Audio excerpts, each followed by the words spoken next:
Okay, to our super coach, Dr. T. Velasco, our beautiful and hardworking principal, Mrs. Marin L. Pinlat, our excellent teachers, headed by Mrs. Sulita Ciermino. Good morning po. The closure of schools around the world due to the global pandemic pose serious challenges on the delivery of quality basic education. So the Department of Education Regional 1 Office, SDO1, together with the teachers, ay hindi po humihinto at patuloy na paring naghahanap ng mga alternatibong paraan para may pagpatuloy ng mga bata ang kanilang edukasyon. So welcome to our learning journey on orientation and implementation of the learning delivery modality. To start our learning journey, our first resource speaker for today will discuss the background, rationale, and development of MELCs. Let's welcome Mr. Jeffrey D. Villanueva, Grade 6B Advisor. Good morning, sir. Hello po, good morning po sa ating lahat. Good morning. Ayan, so we are now live and alive this morning po. So, Live na live. Live and alive po tayo this morning. Okay, so to our motherly coach, Madam Lauren Velasco, to our workaholic, energetic, and beauteous principal, Madam Marilyn L. Pinlac, to our LAC leader, Mrs. Virgie Cayago, to our LAC facilitator, Madam Irisa T. Cayago, and all the members of LAC session of this LDM2 of Bakiti Elementary School. Isang mapagpalang umaga po sa ating lahat. And still, Happy National Teachers Month po sa ating lahat. So, this morning, yes po ma'am, thank you po. This morning, we are going to continue our LAC session or Learning Action Cell on Learning Delivery Modality Course 2 or LDM2. So, to start with, let me share to you my screen. Off ko po muna yung campo natin.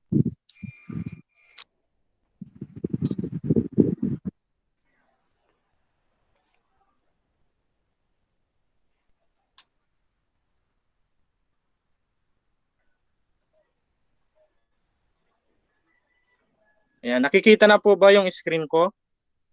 Paki-type 1 na lang po.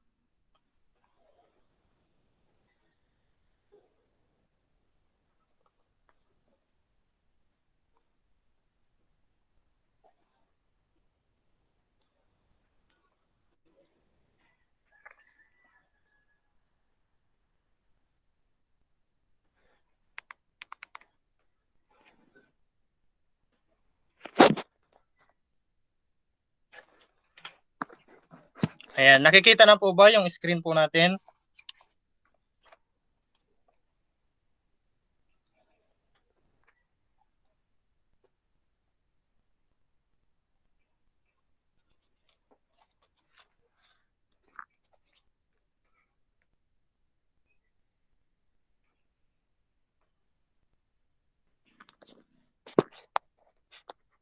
Okay, so yesterday we are done about the Module 1 of LDM2 or Learning Delivery Modality 2 Module 1.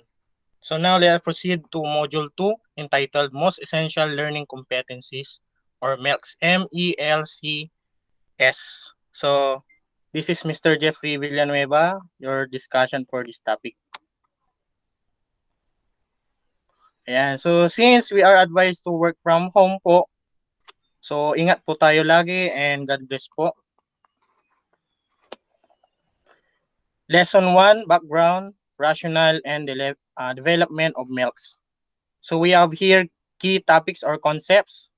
We have curriculum standards, essential learning competencies, desirable learning competencies, and enduring knowledge. We have resources required, development and design of MELCS or MELCS. Second, your learning areas, original K-12 curriculum guide and corresponding list of MELCS. So kung meron po tayo diyang dati po natin K-12 curriculum guide, magagamit po natin ito within this lesson. and the corresponding list of milks po na binigay po ng Department of Education. And also our study notebook. Lesson 1, background, rationale, and development of milks. So by the end of this lesson, we are able to familiarize ourselves with the background, rationale, and development of milks. In this session, we are able to, number 1, identify the background and basic process of the identification and development of milks. Second, make sense of the function of milks as an educational response to a global health crisis. Third, appreciate the milks as support for teachers during this time or during this pandemic. So we have here guidelines on the use of the most essential learning competencies or MELCs. May soft copy na po tayo dito na na-send na rin po sa GC, yung naka-Google Drive po. Roman numeral number 1, rationale. The current global health crisis possesses a profound impact on the basic education system, as approximately 87% of the world's student population, or about 1.5 billion learners, have been affected by school closures. That is based on UNESCO 2020. UNESCO stands for United Nations Educational, Scientific, and Cultural Organizations, and it is founded on November 16, 1945. Ayan. So, our school in Philippines or even in other countries are now still experiencing school closures because of this pandemic po.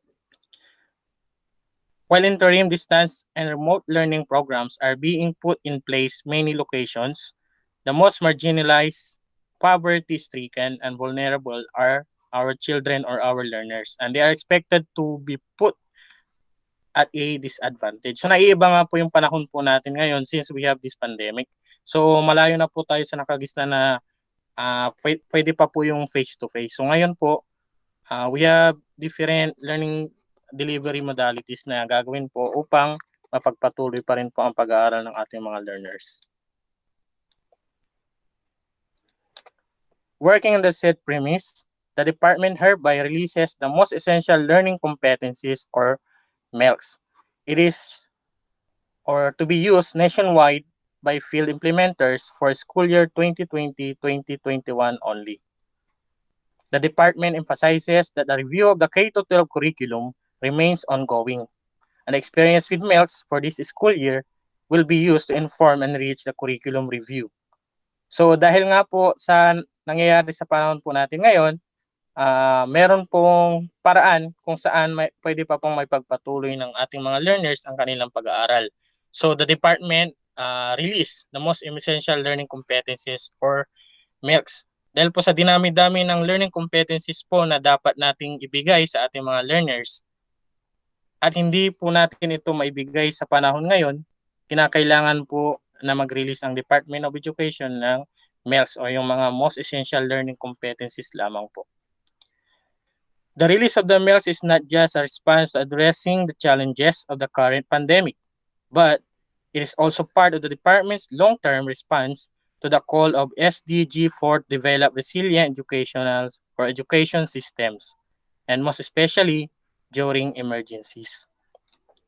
Thus, it can be used under certain circumstances as a mechanism to ensure education continuity to the curriculum dimension. So, itong MELCs po na ating pagbabasihan ng learning competencies po na ating bibigay sa ating mga learners during this time of pandemic ay hindi lamang po ito magagamit sa panahong ito, kundi maaari din po natin itong i-retain or ibalik or gamitin muli sa hindi inaasahang iba't ibang emergencies or maaring kalamidad na makapagpapahinto ng face-to-face learning. Roman numeral 2, background on the identification of the most essential learning competencies. The department, through the Bureau of Curriculum Development, Curriculum Standards Development Division, in collaboration with Assessment Curriculum and Technology Research Center or ACTRC started working on the identification of essential learning competencies in the middle of 2019 as part of its ongoing review of the intended curriculum. Bureau specialists, academic experts, and field implementers work to reach a consensus regarding the criteria to be used in determining these competencies.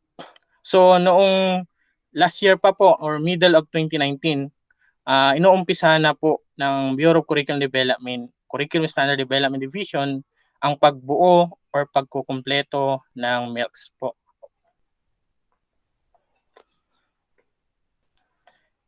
So we have here essential learning competencies and desirable learning competencies.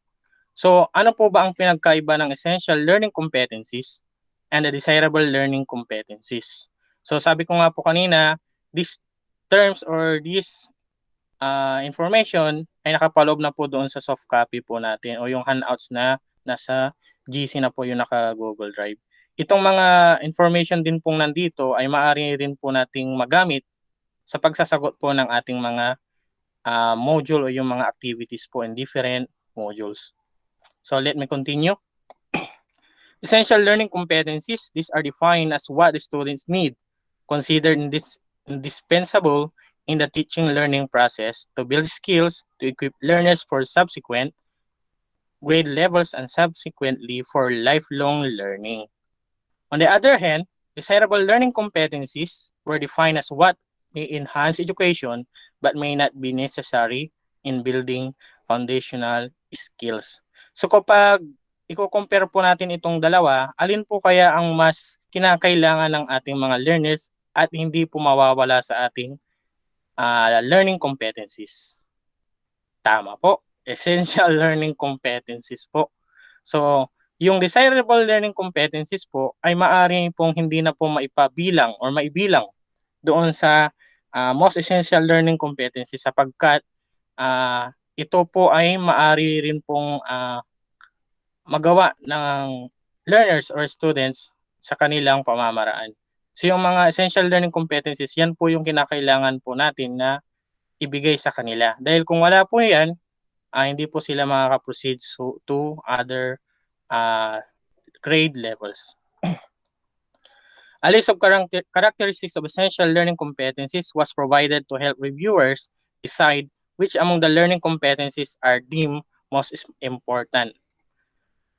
So we have here characteristics of an essential learning competency. Learning competency is essential if, number one, it is assigned or aligned with the national or local standards, frameworks, example, scientifically literate Filipinos. Number two, it connects the content to higher concepts across content areas. And number three, it is applicable to real life situations. 4, if students leave school, it would still be important for them to have this competency above many others. And number 5, it would not be expected for most students to learn this in a setting other than through formal education. So these are the characteristics of essential learning competency kung saan nakabase din po sa pag-identify ng most essential learning competency or MELCs.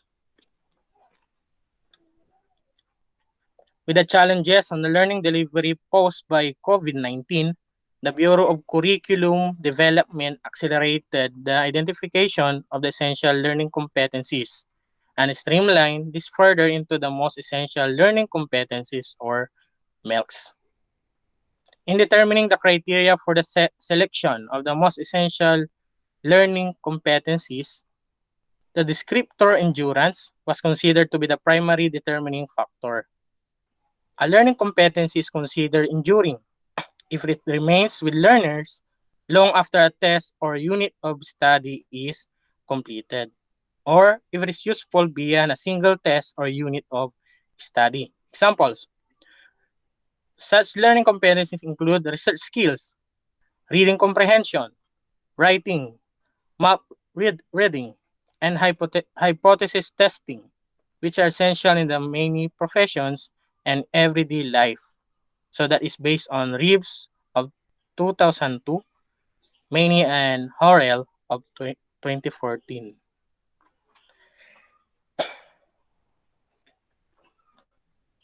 Lesson 1, Activity 1. So ito na po yung ilalagay po natin sa ating study notebook. So we have here some insights or information that can help us in answering the questions in our study notebook. Lesson 1, Activity 1, number 1. The closure of schools around the world due to the global pandemic posed serious challenges on the delivery of quality basic education. As a teacher, what do you think are the fundamental concerns in terms of curriculum standards that need to be addressed in order to ensure learning continuity? Cite a specific example. Do you think this concern could be solved by teachers alone? Why or why not? So I have here's example or insight about this question. As a Department of Education, continue to confront the issues brought about by the pandemic, which pose serious challenges on the delivery of quality basic education, that come up with the Learning Continuity Plan or LCP, which will be in effect by the time school year 2020-2021 that will open on October 5, 2020.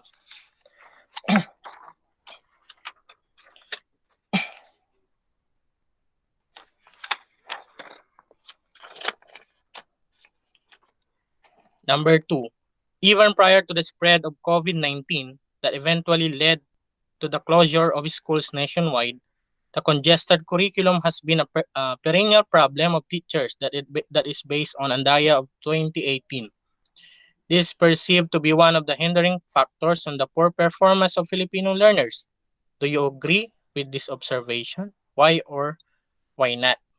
So we can say that Philippines has implemented the K-12, and one of the reasons for adding extra years in the basic education curriculum is to decongest it, aside from the need to follow global trends and not get left behind. So much is taught in a single year that students cannot take in all the learnings. So we can also agree on this observation somehow. Though we understand that skill sharpening and activities take the most time, rather that lectures in today's K-12 curriculum is still adds the congestion of the curriculum. So ano pa ang ginagawa? We're squeezing too much to our young learners that they could no longer take it too much input. So ang nangyayari po, tulad na lamang po sa paggawa natin ng DLL po or yung daily lesson plan or daily lesson log sa weekly po. Yung mga lessons po natin na binibigay sa ating mga bata ay minsan, aminado po tayo or ako siguro na wala na pong mastery sa iba sapagkat nagkakaroon na nga po ng congestion doon sa kanilang mga curriculum.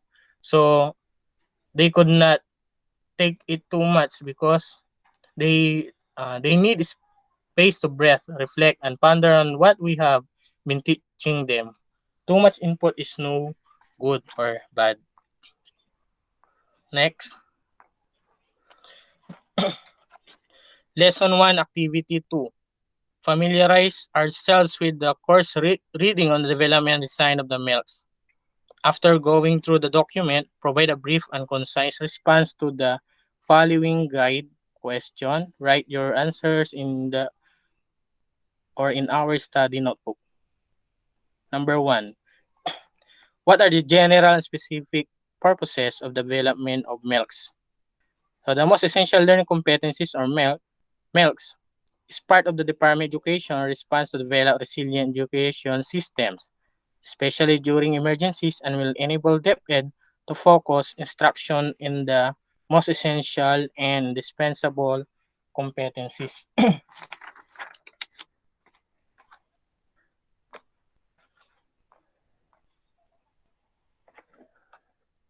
Number 2, how does curriculum review aid in the identification of essential learning competencies? Yeah, so curriculum review is meant to ensure quality, relevant, and liberating education. The review is focused on the articulation within and across learning areas and grade levels, which led to the identification of gaps issues, and concerns. Moreover, areas for improvement that would enhance the learning engagement, experience, and outcomes were identified and consequent solutions were recommended. As a result of this review, from the workshop series provided an overview of the articulation of learning competencies in each learning area. Specifically, the review covered the following. Number one, mapping of the essential and desirable learning competencies within the curriculum. Number two, identification of prerequisite knowledge and skills needed to prepare students for essential learning competencies. And lastly, number three, analysis of the interconnectedness of prerequisite knowledge and skills among the learning competencies for each subject area. Question number three, what is the difference between essential learning competencies and desirable learning competencies? So, nabanggit na rin po natin ito kanina. Ulitin ko lamang po. When we say essential learning competencies, these are defined as what the students need, consider dispensable in the teaching learning process to build the skills to equip learners for subsequent grade levels and subsequently or consequently for lifelong learning. And on the other hand, desirable learning competencies were defined as what may enhance education but not be necessary in the building foundational skills. 4. How were the most essential learning competencies identified? What were the decisions made in order to trim down the number of essential learning competencies further? Sabi ko nga po kanina, napakarami po ng learning competencies na dapat pong ma-acquire o makuha ng ating mga learners. So, identify po yung MELCs. In determining the criteria of the selection of MELCs, the department collaborated with stakeholders from ACTR during which the descriptor endurance was considered primary determining factor.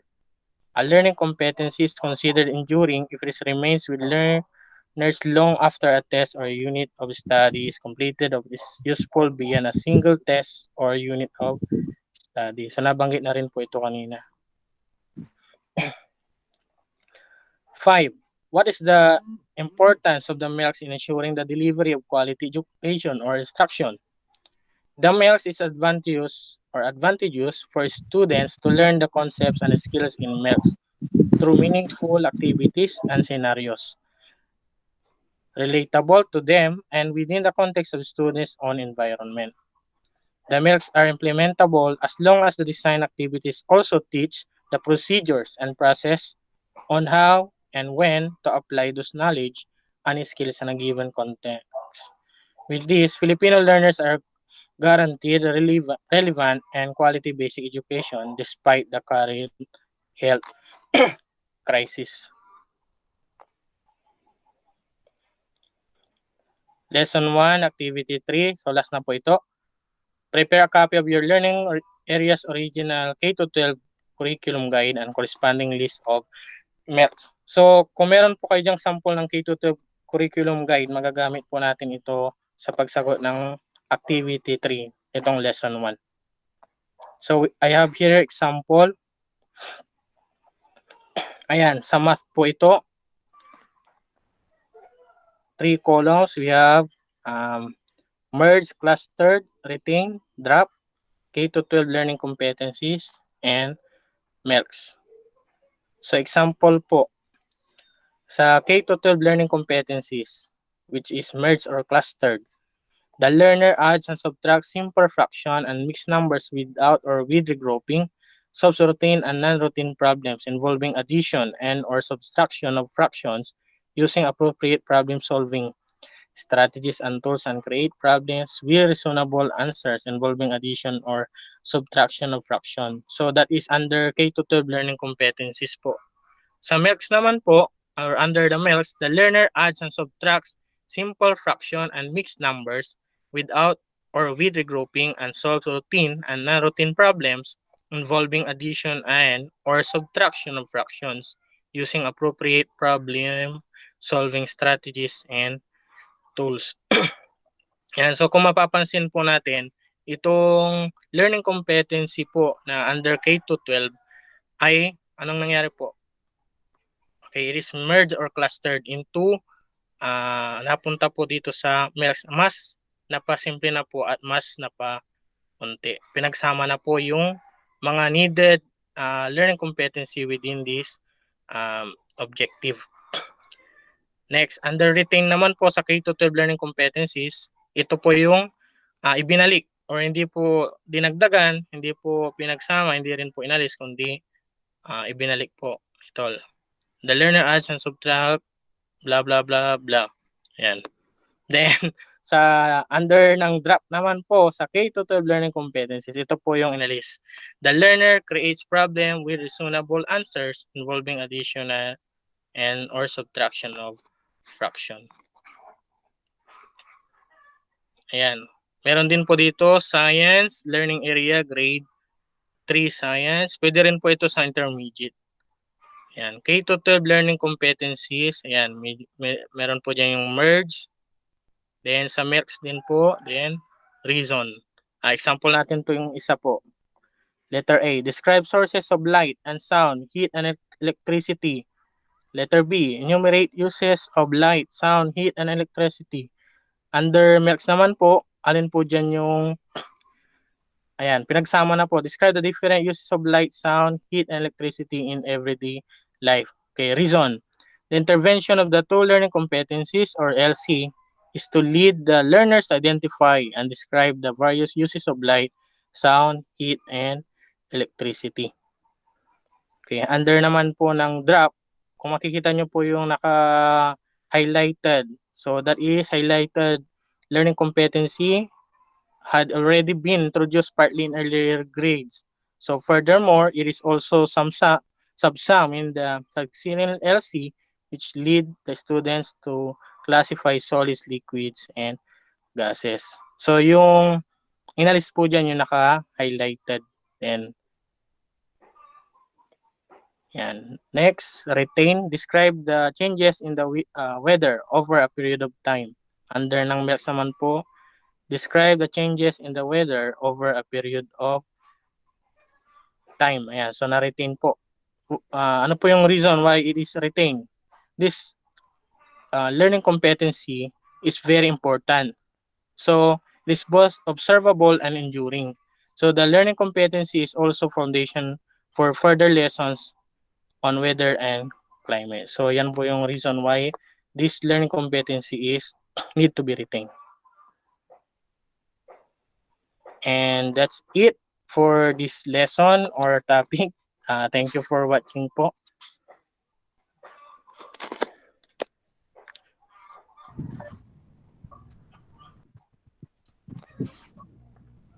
Madam Irisa, back to you po. Hello po. Wala po kayong tanong? Any question po? Sir Jeff? If you have any question, you can PM me. Clarification? Wala na po. Congratulations, Sir Jeff, for the well done job. Okay na po. Marinig kasi pag may tatawag, si Hina, kaya mag-uupo muna ako. Okay na po, Sir Jeff. Apo, thank you po. Salamat Okay. po. Pasensya na. Okay, thank you, sir, for that very substantial presentation and information. Okay, our next speaker is one of the exceptional teacher with an exceptional talent, advocative teaching force, grade 5 advisor, Mr. Kenneth E. Bukirin, Hello. Good teacher morning, 1. madam. I-join ta kayo group Thank you, madam. Good morning po. Grabe. Good morning. Yes. Okay, so this morning I was given a task to discuss module 2, lesson 2, the continuation of the topic of Mr. Villanueva. Ma'am. Ang kapuma, may coach mo hanap po mo.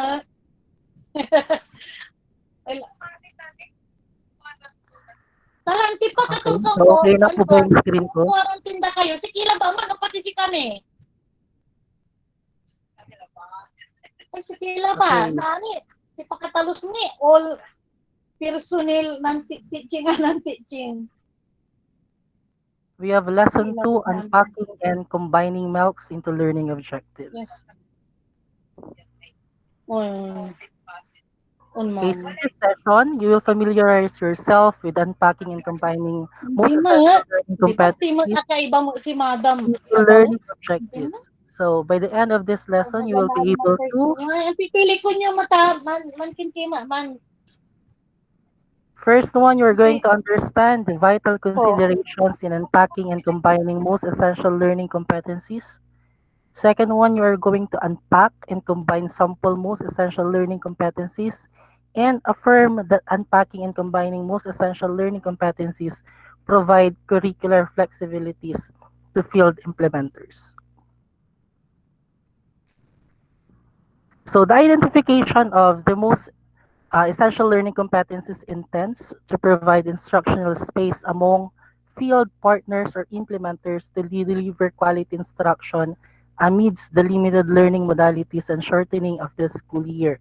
So, kung mapapansin po natin doon sa ating most essential learning competencies, na-shorten po yung mga learning competencies as compared doon sa ating K-12 learning competencies. So likewise, the release of the MELCs does not confine teachers in navigating the peculiarities of the learning landscapes. Bakit po nila break down? Kasi po kung mapapansin po natin, yung number of school days na shorten din po as compared doon sa number of school days po natin during the pre-COVID year po natin. So in unpacking the most essential learning competencies into learning objectives, you need to consider the following. So pag mag-a-unpack po tayo ng ating most MELCs po, meron po tayong dalawang dapat pong intindihin, isaalang-alang bago po tayo mag-unpack. I guess this is three things need to consider. First one, alignment of the content and performance standards. So the MELCs are not a departure from the standards-based design, which is one of the main features of the K-12 curriculum. So kapag mag-unpack po tayo ng most essential learning competencies, it should be aligned pa rin doon sa content and performance standards, doon po sa ating dating curriculum guide po. So sabi nga po dyan, not a departure. Hindi po siya inalis, hindi po siya kinuha kung saan-saan. Ang MELC po natin ay hinugot pa rin doon po sa ating curriculum guide. At hindi po tayo gumawa ng panibagong learning competencies. In fact, there are no most essential learning competencies without the content and the performance standards. So first one should be aligned in the content and performance standards. Second one, it should be prerequisite knowledge and skills. It is worth noting that the identified MELCs cater to higher order cognitive demands. So as such, lower cognitive demand may be considered first in creating learning objectives. So this ensures that prerequisite knowledge and skills that would be enable the achievement of the MELCs and eventually the content and performance standards are addressed. So dito sa second, when I say prerequisite, ito po yung mga naunang mga knowledge. So kailangan doon muna tayo sa simple learning competency, simple objectives bago po tayo pumunta doon po sa mga complex learning objectives po natin. The third one is logical sequence of learning objectives. So kailangan po yung ayos ng ating learning objectives, we are going to unpack the most essential learning competencies. It should be logical. Since the intention of unpacking the MELCs is to provide systematic learning experiences for learners, it is incumbent that the unpacked learning objectives follow a logical sequence. Ano ba yung logical sequence? It should be reasonable. Kailangan po mauuna yung what to be expected. Ano ba yung mauunang dapat matutunan ng bata?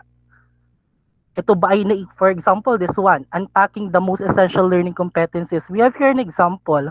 Okay. Doon po sa pinakita ni Sir Jeff kanina na most essential learning competencies, yung merge, clustered, retain, tapos drop. Paano ba yung nakukuha?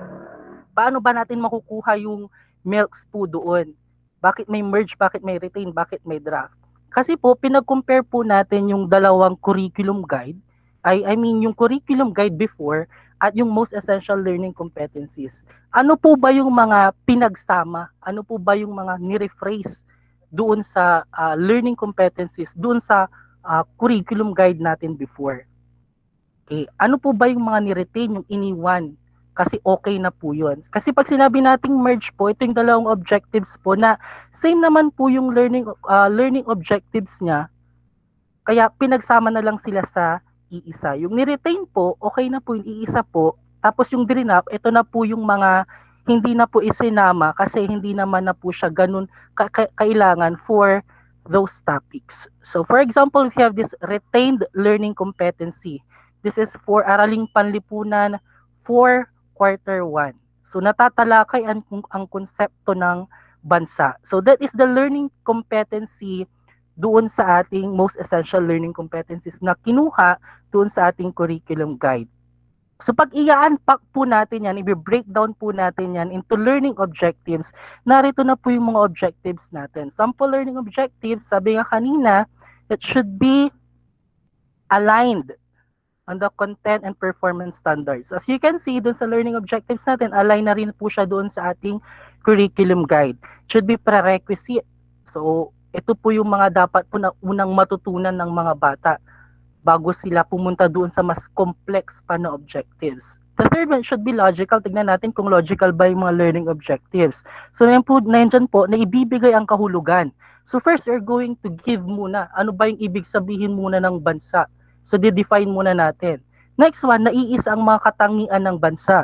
After mong ma-define, magbibigay ka, mag-identify ka ngayon ng mga characteristics ng bansa. Tapos magko-compare, naghahambing ang kahulugan ng estado at bansa.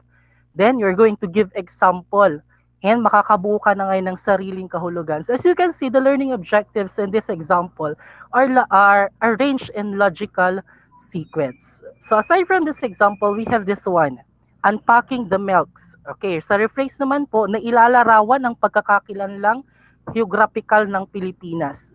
So narito po yung mga sample learning objectives niya, ipapaliwanag ang konsepto ng geograpiyang pisikal at geograpiyang pantao, na iisa-isa ang mga elemento o salik na bumubuo sa geograpiyang pisikal at pantao, at naiuugnay ang klima sa uri ng pamumuhay.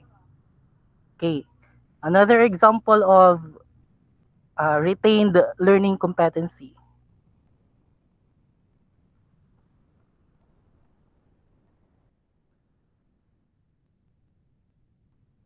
Okay, so those are examples of learning competencies po natin. Kung paano po tayo mag-unpack, kung paano po tayo mag-breakdown ng mga learning competencies into learning objectives. Okay, next one is combining. Kung kanina, magbe-breakdown tayo ng mga learning objectives from the most essential learning competencies.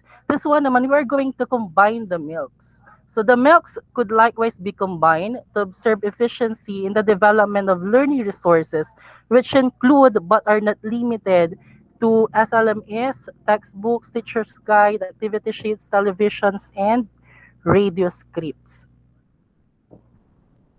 So since milks in each learning area are all interrelated and anchored in the content performance standard, combining at least 2 milks will allow teachers to effectively design instructional resources without veering away from the standards prescribed by the lessons. Kapag sa tingin nyo yung most essential learning competencies ay pareho naman po yung kanyang objectives, pwede po natin siyang pagsamahin, pwede po natin siyang combine. Paano ba mag-combine ng mga most essential learning competencies natin? So kung kanina sa pag-unpack, meron tayong mga 3 bagay na kailangang isaalang-alang. Same is true with combining most essential learning competencies.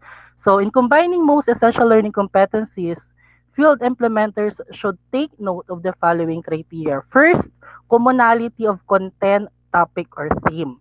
So sa pag-combine po ng milks, should be combined, show commonality and relatedness in content, topic, or theme. So this ensures that the essential content and topic will not be watered down. So kailangan may commonality sila, pareho ang content, pareho ang topic, or pareho ang theme. Kasi pag magko-combine po tayo ng dalawang milk na hindi naman po pareho ang topic, ano po yung sense? Maguguluhan lang po yung teacher, maguguluhan lang din po yung bata dun sa mga activities na gagawin niya. So, kailangan common ang content, common ang topic, common ang theme. Second one, alignment with the content and performance standards. The same is true with the unpacking. Kailangan naka-align pa rin po siya doon sa ating performance standards and content. Okay. So ito po yung example po ng ating combining milks. So meron po tayo dyang dalawang table. Okay, as seen in the tables, out of the 6 milks identified for Araling Panlipunan 1, Quarter 1. So this is grade level 1 Araling Panlipunan. So kung makikita po natin, how many most essential learning competencies meron dyan? Meron po tayong 6 na most essential learning competencies po tayo dyan. So first most milk po natin, nasasabi ang batang impormasyon na ilalarawan ng pansariling pangangailangan, natutukoy ang mahalagang pangyayari, na paghihinuha, naghahambing at naipagmamalaki. So, kung makikita po natin, milks 1 and 2, nasasabi ang batang impormasyon tungkol sa sariling pangalan, magulang, kaarawan, edad, tirahan, na ilalarawan ng pansariling pangailangan, pagkain, kasuotan at iba pa. They are related. Okay, so related po yung dalawa. Bakit sila related? Kasi ang major topic naman po nila dyan is sariling pagkakakilanlan. It's all about self. So pwede na natin siyang i-merge, pwede natin siyang i-combine sa iisa. So yung milks number 1 po at number 2 are interrelated po silang dalawa, kaya pwede na nating i-combine yung dalawang milk na po yan. Okay, next one is most essential learning competency 3 and 4. Tingnan naman po natin yung 3 and 4. Sa 3, natutukoy ang mga mahalagang pangyayari at pagbabago sa buhay simula isilang hanggang sa kasalukuyang edad gamit ang mga larawan at timeline. That is most essential learning competency number 3. So number 4, na paghihinuha ng konsepto ng pagpapatuloy at pagbabago sa pamamagitan ng pagsasaayos ng mga naglalarawan ayon sa pagkakasunod-sunod. So, kung mapapansin natin, they are interrelated also and manifest common content or topic. Kasi kung titignan natin, susuriin natin, the major content or topic for the 2 most learning competencies are pagbabago at pagpapatuloy. So, parehas lang po. So, pwede rin na po natin siyang emerge. While milk number 5 na ihahambing, at milk number 6 is na ipagmamalaki naman.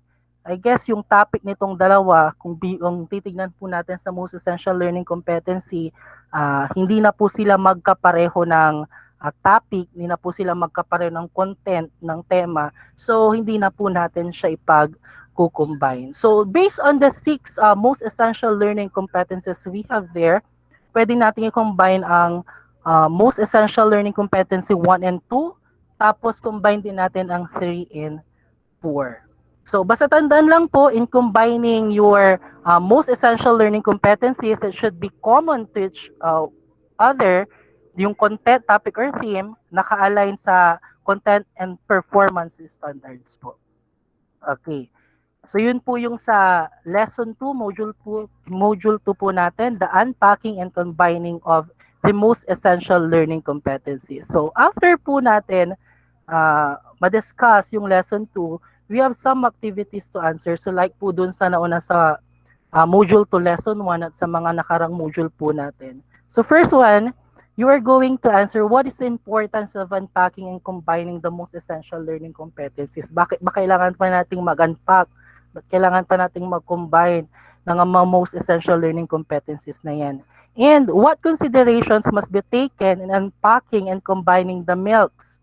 Ano ba yung mga dapat nating isaalang-alang? They're going to explain those on your study notebook. Third one, do all the milks need to be unpacked or combined? Why or why not? Kailangan pa bang i-unpack lahat?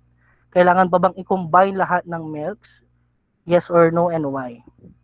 On activity 2, okay, so sa activity 2 kasi, since we have different lesson subjects naman po na tinuturo, at tayo lang din naman po nagtuturo ng mga subjects na yun. Hindi ko alam kung papaboran po ni LAC leader po natin. We can do this individually. Pero dito sa activity to kasi, you're going to form a group of 4 members within your LAC, preferably with fellow teachers in your respective learning area. Number 2, using the curriculum guide and a list of the most learning competencies, you're going to choose milks in the first quarter and unpack this into learning objectives. And 3, each team will present their unpacked learning objectives. Discussion and processing will follow each presentation. Suggestions and insights from each group will be considered in enhancing and learning objectives. So sa activity 2, mag-unpack lang din naman tayo ng ating most essential learning competencies. Any subject po, pero preferably yung subject nyo na rin po para mas madali. First quarter lang din naman po. And activity 3, we're going to submit our outputs, activity to outputs to our lab leader. Okay, so that would be all. Thank you po.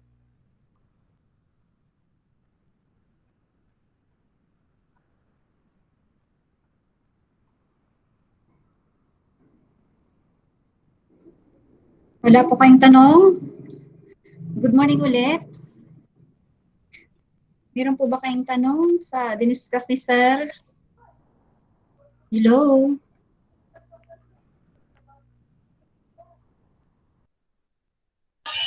Wala na po. Sige na po. Dire-diretso na. Dire-diretso na po. Okay, thank you, sir. Thank you, Sir Kenneth Bukiran, for that very informative presentation and discussions. Okay, next, our research speaker will discuss about understanding the different LDMs. Let's welcome Mrs. Rowena V. De Guzman, Teacher 1. Hello, Mrs. De Guzman. The floor is yours. Yes, good morning po sa inyo lahat. Good morning. Wait, ano ko lang po yung, share ko lang po yung screen ko. Okay. Ito. Asan na yung presentation? Bakit? Ito.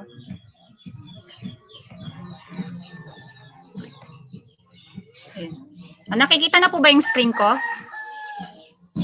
Opo, nakikita ko. Okay, thank you. Once again, good morning po to our motherly and able principal, Madam Pinlac, Madam Marilyn L. Pinlac, at sa inyo pong lahat.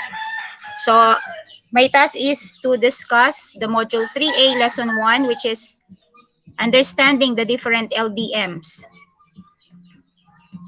Okay, so first,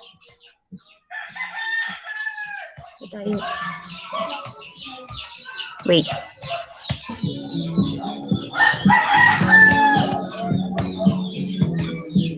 Ba't hindi mag-ano sa next slide? Wait lang po.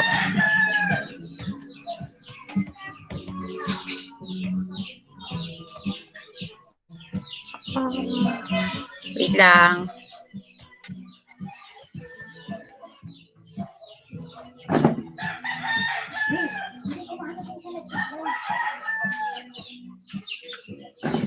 Sandali.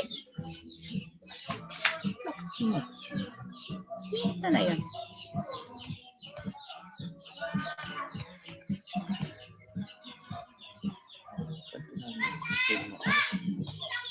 Pinapindot.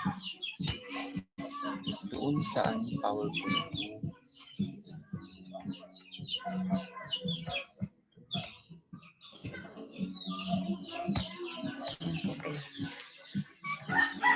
Okay, again. My task is to discuss the Module 3A Lesson 1, which is understanding the different LDMs or learning delivery modalities. So moving on, by the end of this lesson, we will be able to, number 1, define the learning delivery modalities or LDMs prescribed by the LCP. Since kasama ko po si Mrs. Binloan dito, siya po yung, sa kanya po naka-assign yung, siya po yung magdi-discuss ng definition ng different learning delivery modalities. Okay, second objective, we will be able to describe the features of distance learning and its different types. The third one, explain the guidelines for implementing the different types of distance learning. Fourth, enumerate the minimum requirements for each type of distance learning. Number 5, rank the different types of DL in terms of their degree of difficulty to implement from the perspective of your school division. So may activity po tayong gagawin dito na i-rank natin yung different types of distance learning. Number 6, identify targeted interventions for learners with special concerns to ensure inclusion in DL. Kasama din po ito sa activity na or output na gagawin po natin. We will identify the targeted interventions. Okay, activity 1. Do a quick check of your knowledge of the 4 modalities prescribed in the LCP or the Learning Continuity Plan. The face-to-face learning, the distance learning, the blended learning, and homeschooling. In your own words, define each modality. Write your own definitions in your study notebook. When you are done, check lesson 1, activity 1, answer key 1 to see how well you did. Now answer this question. Which of the LDMs do not have face-to-face learning component? Write down your answer in your study notebook, then check it against lesson 1, activity 1, answer key 2. So meron po tayong makikitang answer key doon po sa module na meron po tayo sa module 3. Yung ginawa po nating output, i-refer lang po natin doon sa answer key kung tama po yung sagot natin. Okay? Ito po yung sa answer key ng activity 1. Face-to-face learning. Face-to-face learning refers to a learning delivery modality where the teacher and learners are physically in one venue. There are opportunities for active engagement, immediate feedback, and socio-emotional development of learners. It may be conducted in any available physical learning space. Next is the distance learning. Distance learning refers to a learning delivery modality where a learner is given materials or access to resources and he or she undertakes self-directed study at home or in another venue. Learners engage in different learning at home or in any physical learning space applicable by using learning materials that are accessible either online, stored on CD, DVD, USB flash drive, or in printed form. Ito na po yung 4, yung modular, yung online, at saka yung radio and television based. Or by viewing TV lessons or listening to radio-based instruction. While being geographically distant from the teacher supervises and monitors the learner's progress and provides remediation and enhancement when needed and possible. Assistance may be provided by a learning facilitator who may be a parent or any member of the family or a community stakeholder. And then we have the blended learning. Blended learning refers to a learning delivery modality using a combination of the features of the face-to-face learning and distance learning. So, pwede pong combination ng face-to-face at saka modular, or face-to-face at saka online distance learning, or face-to-face at saka TV-based instruction or radio-based instruction, or pwede rin pong face-to-face and any combination of the other types of the distance learning. Malinaw na po ba? Hello? Hello? Opo. Malinaw po. Okay na po. Next po. Homeschooling refers to an alternative learning delivery mode that provides learners with access to formal education while staying in an out-of-school environment with parents, guardians, or tutors as authorized facilitators instead of classroom teachers. This does not preclude going to a school on specific periods to develop learning competencies that require the use of laboratory equipment and others. It uses any or a combination of the various learning delivery modalities. Yan po yung key answers sa Lesson 1, Activity 1. Okay, ito naman po yung key answer ng Lesson 2, Activity 1.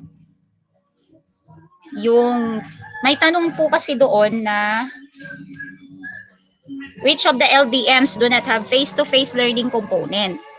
So, ang sagot po doon is the distance learning. at saka homeschooling if done via distance learning. Okay, we move on to activity 2. Read 2 documents, the guidance on distance learning and non-negotiable minimum requirements for distance learning. As you go through the readings, complete the distance learning matrix. So ito pong distance learning matrix ay kasama po dun sa magiging output po natin. May ginawa na po akong sample na ipapakita ko po mamaya sa inyo. Share your completed matrix at your next LAC session. Your goal is to come to a shared understanding with your peers on the different distance learning modalities and their defining features and requirements.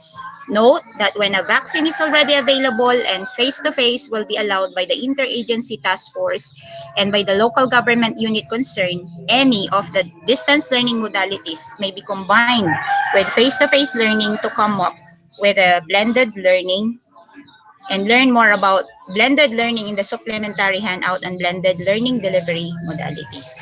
So pag-aalawan lang po ng IATF, saka po tayo pwedeng mag-conduct ng face-to-face or the blended learning. Okay, ito po yung template ng distance learning matrix. So first column, distance learning modality. Andyan po yung 5 na distance learning modalities. We have the module distance learning, online distance learning, TV-based instruction, radio-based instruction, and the blended distance learning.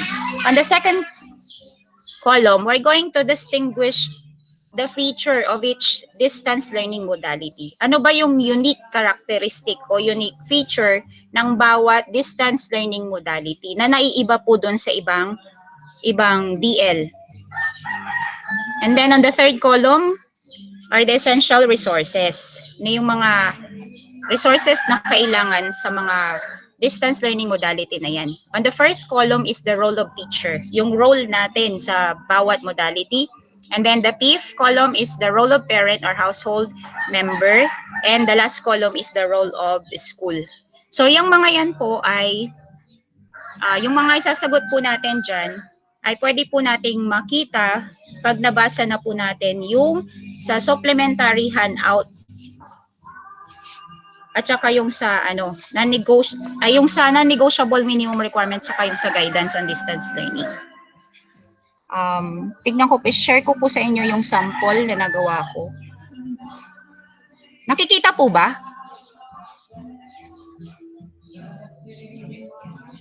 Opo. Nakikita niyo po yung sample? Opo. Nakikita po. Ito po, yung, for example, sa distance learning modality, yung modular distance learning po, ang distinguishing feature po niya na nilagay ko is the uses of SLMs in printed or digital format. Ang essential resources po niya is printed SLMs and e-learning materials for those pupils with device.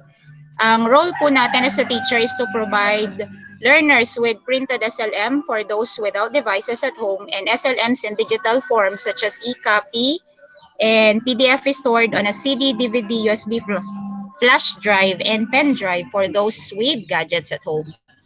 Yung role naman po of parent or household member is to co-supervise and co-monitor their children's progress. Co-supervise lang kasi katulong po natin sila na magso-supervise and magmo-monitor ng progress ng kanilang mga anak. And ang role po ng school is to orient the teachers, parents, and learners about these MDL policies and directions. Para naman po sa online distance learning ODL, ang kanyang essential features ay a distinguishing feature ay both the teachers and learners should have access to digital devices and stable internet connectivity. Next is ang resources, essential resources niya ay yung DepEd Commons, LRMDS, and LR Portal or any media platform. Para po dun sa role ng teacher, presents lessons in more than one format within the learner's capacity to address diverse learning profile of learners. Sa role of parent or household member, supervises and monitors the screen time of learners, which is yung 20-20-20. Okay, and then the role of school is to adopt a combination of synchronous and asynchronous online teaching. And then to institutionalize the training and updating of teachers to be more technologically adept. So ito pong mga to ay kinuha ko po dun sa yung nabanggit po na references. So, ayan po yung sa TV-based instruction. Di ko na po ibabasa lahat. Radio-based instruction and blended distance learning. Share ko na lang po ito doon sa ating GC. Okay. Moving on. Activity 3 po tayo. Consider the situation in your school division, your organizational capabilities, your level of resources, like infrastructure, financial, human, level of experience in distance learning, health and safety status, context and capacities of your learners and their households, etc. Then rank the distance learning types, MDL, ODL, TVBI, RBI, and BL, from easiest to most difficult to implement. Alin ba yung pinakamadali sa mga yan at saka yung pinakamahirap na i-implement? Give the reasons for your ranking of each. Replicate the following table and write your answers in your study notebook. Be prepared to discuss your ranking at your next LAC session. Okay, so ito po yung template. I-rank lang po natin from 1 to 5. 1 as the easiest to implement and 5 as the hardest to implement. Then the second column ay yung type po ng distance learning. At saka sa third column, sasabihin natin kung bakit. Halimbawa, yung ang nilagay po nating number 1, the easiest to implement is the modular distance learning. Then we will reason out. We will give our reason. Bakit yun ang napili po nating easiest to implement. Okay, for activity 4, the learning continuity plan assures that all possible measures will be taken to ensure that no child will be excluded from learning during the COVID-19 crisis. Think about groups of learners in your school division who might require special consideration to be able to participate in distance learning. So ito po yung isa pang output na gagawin natin. Ano ba yung mga possible interventions na pwede po nating gawin para po doon sa mga batang napag-iiwanan o yung hindi nakaka-catch up ng lesson. Okay, so this is the template. Example po nung mga batang sample nung learner group. Example, learners without parents or household member who can guide and support their learning at home. Kaya hindi sila nakaka-catch up kasi walang family member na pwedeng magturo o mag-guide sa kanila sa bahay. So ano po yung pwede nating intervention na gawin para kahit papano yung bata ay hindi mapag-iwanan? Another is the beginning readers. So itong mga to, hindi lang po yan. Pwede po tayong magdagdag ng learner group na wala dyan na alam natin pwedeng may sama. At saka kung ano po yung possible na intervention. Yung intervention na target natin para matulungan po yung mga batang yun. Okay, next. Okay, so we will have activity 1 for the supplementary handout on blended learning delivery modalities. Direction, read the blended learning scenarios below. So meron po tayong 4 na learning scenarios for the blended learning. Okay. So for learning scenario number 1, pakinggan po natin to kasi meron pong activity dyan na imamatch natin yung learning scenario dun sa type po ng blended learning delivery modality. Kung alin po sa mga learning scenario na yan from 1 to 4 po. Okay, so learning scenario 1, for a lesson on adjectives. Hello? Okay, for a lesson on adjectives, learners read about adjectives and perform exercises through the use of a printed self-learning module in their respective homes. The following day, they attend a face-to-face class where the teacher checks on their answers to the exercises and attends to the difficulties and misconceptions of the learners related to the lesson. Anong type of blended learning po kaya yan?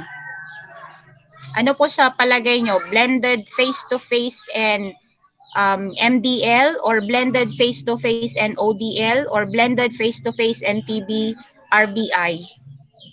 or blended face-to-face and TBRBI and ODL? Ano po sa tingin nyo? Paki-on po yung mic. Sino pong ano? Kung sino po yung gustong sumagot? Hello?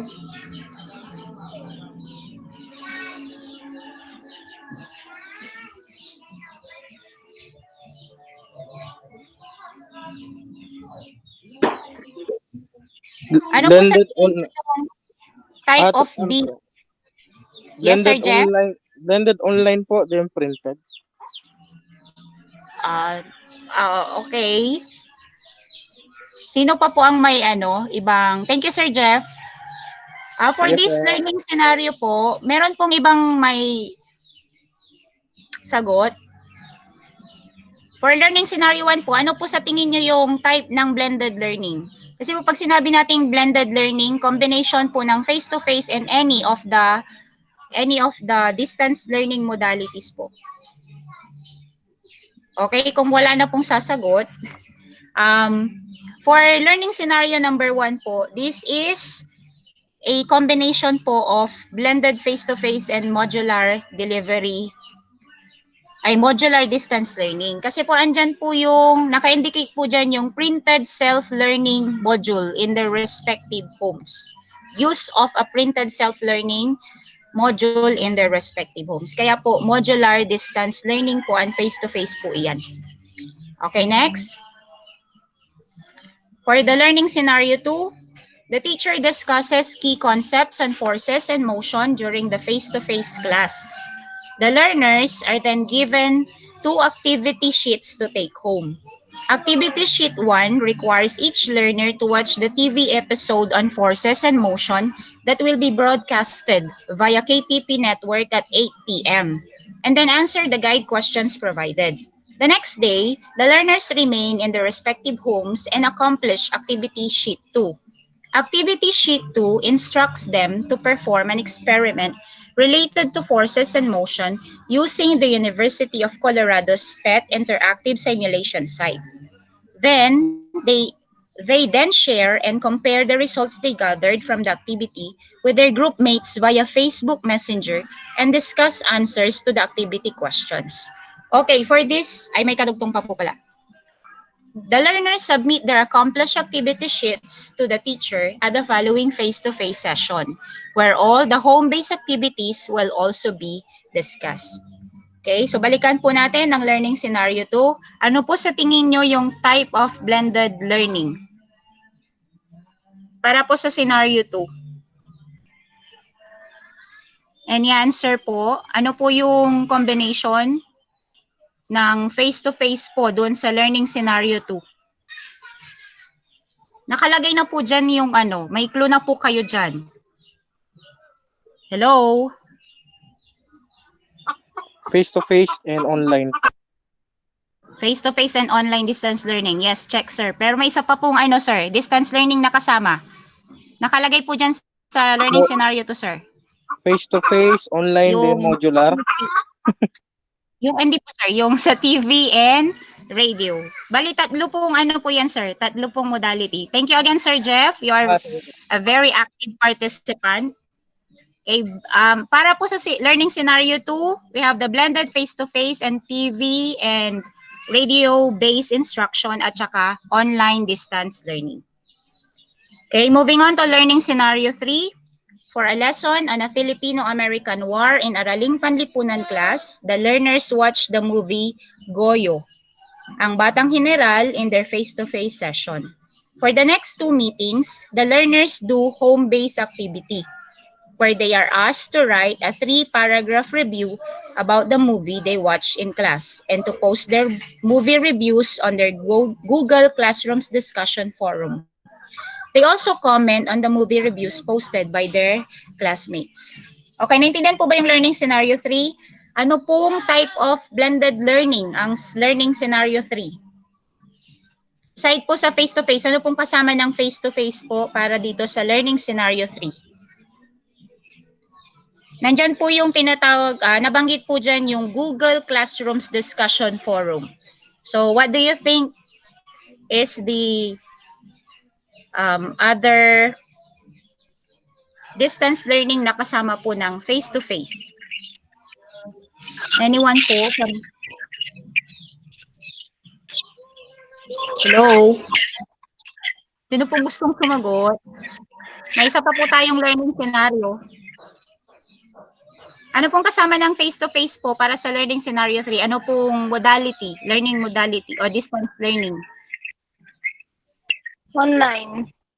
Okay, very good. Tama po yun. Blended face-to-face and online distance learning. Kasi nga po, gaya ng sabi ko kanina, nabanggit po dyan yung Google Classrooms Discussion Forum. Okay, for the last scenario, during the face-to-face class in grade 6 mathematics, the teacher discusses concepts related to integers. The following day, the learners in their respective homes refer to an activity sheet in the learning module provided, which instructs them to watch the accompanying Mathenic video lesson on the applications of integers. The activity sheet also asks the learners to answer exercises where they apply what they have learned from the video lesson. The activity sheet is submitted at the following face-to-face meeting. Okay, for the last scenario po, ano po ang kasama ng face-to-face na distance learning po? Diyan po yung clue na Mathenic video lessons. Face-to-face, modular, then ano yung video? TV, yes sir. TV instruction. Okay, thank you again, Sir Jeff. So for the last learning scenario 4 po, blended face-to-face and TV or radio-based instruction. Okay, next. Use the following table. So ito na po yun. Ito na po yung activity na gagawin natin. Match each learning scenario with the type of blended learning delivery modalities. Write your answers in your study notebook. So for learning scenario number, para po dun sa blended face-to-face and MDL, that is 1. Learning scenario number 1. Yung blended face-to-face and online distance learning, that is learning scenario number 3. For the blended face-to-face and TV or radio-based instruction, that is learning scenario number 4. And for the last, blended face-to-face and TV, radio-based instruction, and online distance learning is the learning scenario number 2. Activity 2. Now, from what you have learned about the types of blended learning delivery modality, describe the important features of each component of blended learning. Replicate the box below in your study notebook. Okay, this is another activity po, face-to-face and then distance learning. Okay, may isa lang po akong sample, pero may answer key na po dyan sa module natin. Para po sa face-to-face, in school activities, kasi nasa school magkaharap ang teacher and pupils. And for the distance learning, off-school activities naman. At marami pa pong pwedeng ilagay dyan. Okay, so we can check our answer using answer key 2 in appendix D of module 3. Okay, next is the notes on designing lessons and assessments for blended learning. The general suggestions found in designing lessons for distance learning also apply when designing lessons for blended learning. For blended learning, it is important to focus on the learning objectives as you decide what activities to offer in person and what to offer using other modalities. Be mindful of the advantages of face-to-face learning, like for example, the immediate feedback, the opportunities for collaborative learning, yung gagawa sila ng activities, magkakasama, group activity, at saka yung availability of laboratory equipment o yung mga tangible objects na pwede nilang magamit kapag halimbawa gumagawa po sila ng experiments, as well as the opportunities provided by the distance learning modalities. Example, student controls time and pace of learning, variety of learning resources that can be presented, etc. when you make your decision. So yan po yung mga dapat nating isaalang-alang. In creating the weekly home learning plan for blended learning, remember to indicate when the students will have face-to-face sessions and when distance learning sessions will take place. Check out the sample weekly home learning plan for blended learning in Appendix C of this document. Mamaya ipapakita ko po yung sample ng weekly home learning plan para sa blended learning. In creating the individual learning monitoring plan for blended learning, indicate if the intervention strategy will happen during the face-to-face session or in the distance learning component. So gagawa din po tayo niyan, yung individual learning monitoring plan. Remember that the conduct of face-to-face sessions has to observe physical distancing and follow the guidelines set by the local COVID-19 risk severity classification. It should also comply with the minimum health standards declared by your local government units. Remember that face-to-face may be allowed only if a vaccine is already available.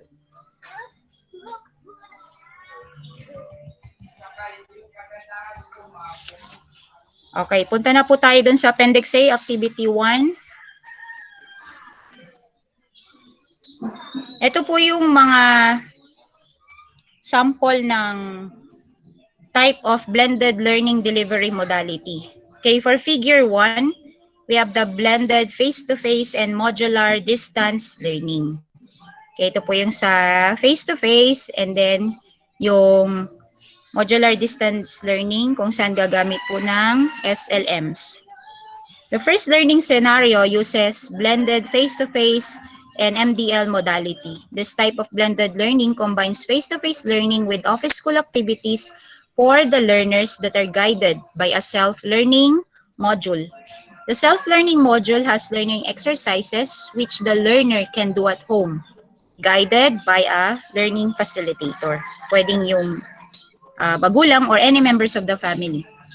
The self-learning modules can come in printed or digital format.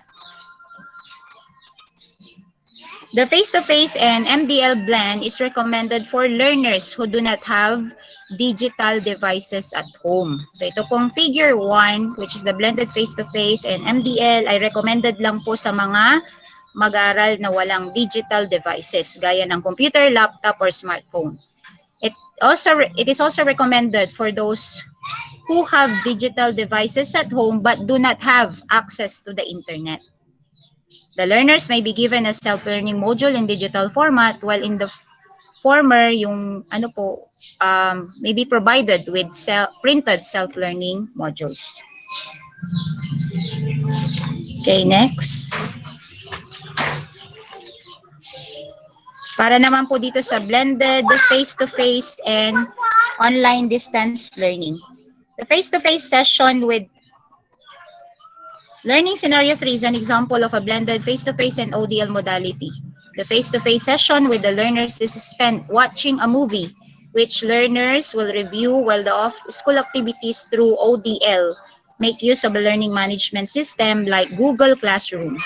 In this learning scenario, learners' interactions happen through asynchronous discussions on the LMs as they post their movie reviews and comment on the reviews of their classmates. The teacher's interaction with the learners during office school activities also takes place through the LMs as he or she gives his or her comments on the movie reviews of the learners.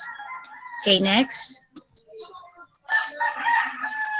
For Figure 3, the blended face-to-face and TV or radio-based instruction. In this modality, video lessons and radio lessons broadcasted via TV, radio networks have accompanying lesson modules, where sequence of presentation is similar to what other learners use in online and modular distance learning. These accompanying lesson modules serve as a guide for learners as they make use of the educational TV, radio programs as the source of their off-school lessons. The lesson modules may also include activity sheets where the learners can use to practice and apply concepts covered in TV, radio programs. So pag gagamit po tayo ng TV, radio-based instruction, kailangan din po natin magbigay ng activity sheets sa mga bata. At saka kailangan din po natin mag-provide ng schedule ng mga lessons in programs, TV and radio. Yung mga schedule po nun kailangan po nating magbigay nun sa bata o sa parent. Okay, figure 4 is the blended face-to-face and TV, radio, and online distance learning. This type of blended learning where the learners uses several platforms like the TV or radio and the internet in their off-school activities. In some instances, face-to-face learning may be combined with any two or all of the distance learning modalities. This allows the learners to experience learning in ways that they are most comfortable with, while challenging them to adopt and learn a less familiar learning system. Okay, for Appendix B, this is all about the important considerations in implementing blended learning. Okay, first, blended learning may be done in low-risk areas. However, face-to-face sessions in this setup are limited. Be sure to follow the guidelines set by the local COVID-19 risk severity classification and make sure to comply with the minimum health standards declared by your respective LGUs. Dito sa atin, hindi pa naman recommended ang face-to-face o itong tinatawag na blended learning. But siguro sa pagdaan ng panahon, sooner or later.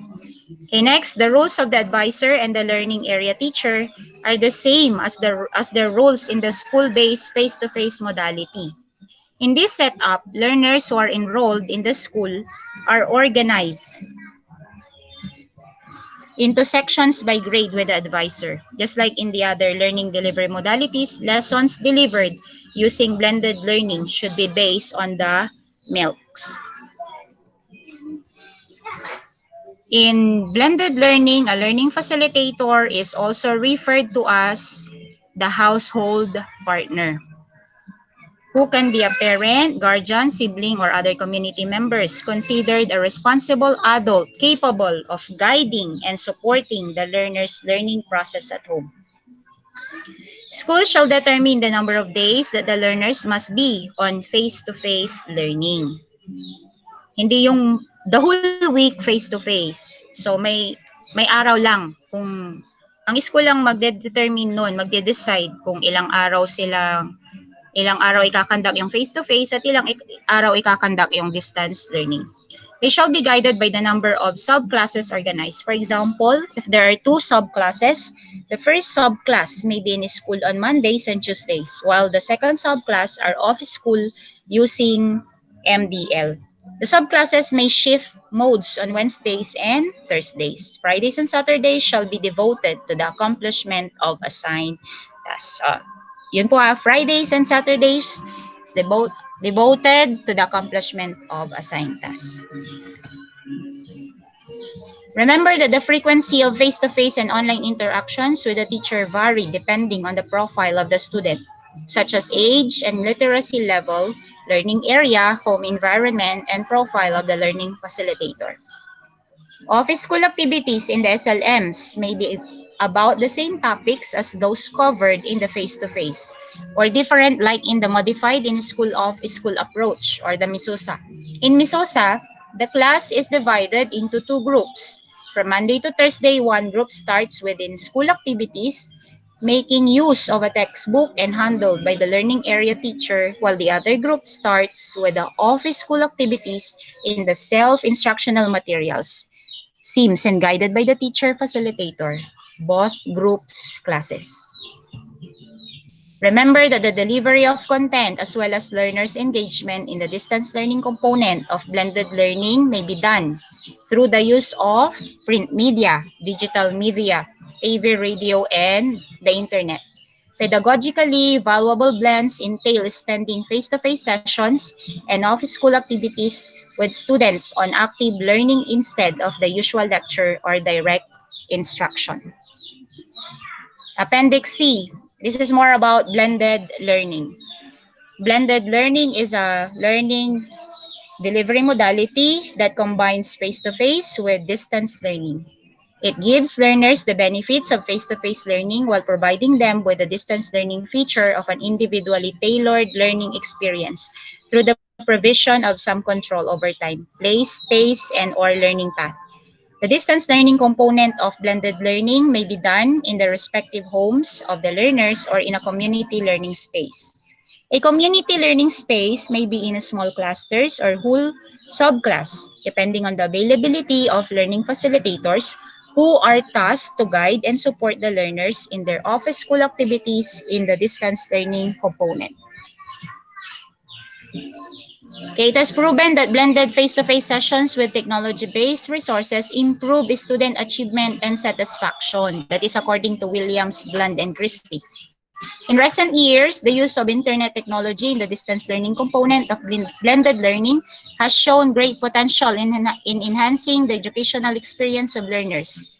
Recent advancements in internet technology offer more innovative ways of enriching the blended learning experience of the learners. Learning in management systems and video conferencing systems, for instance, help improve and effectively deliver the DL component of DL. Studies have also shown that when properly done, blended learning further enhances learner engagement and helps learners perform better.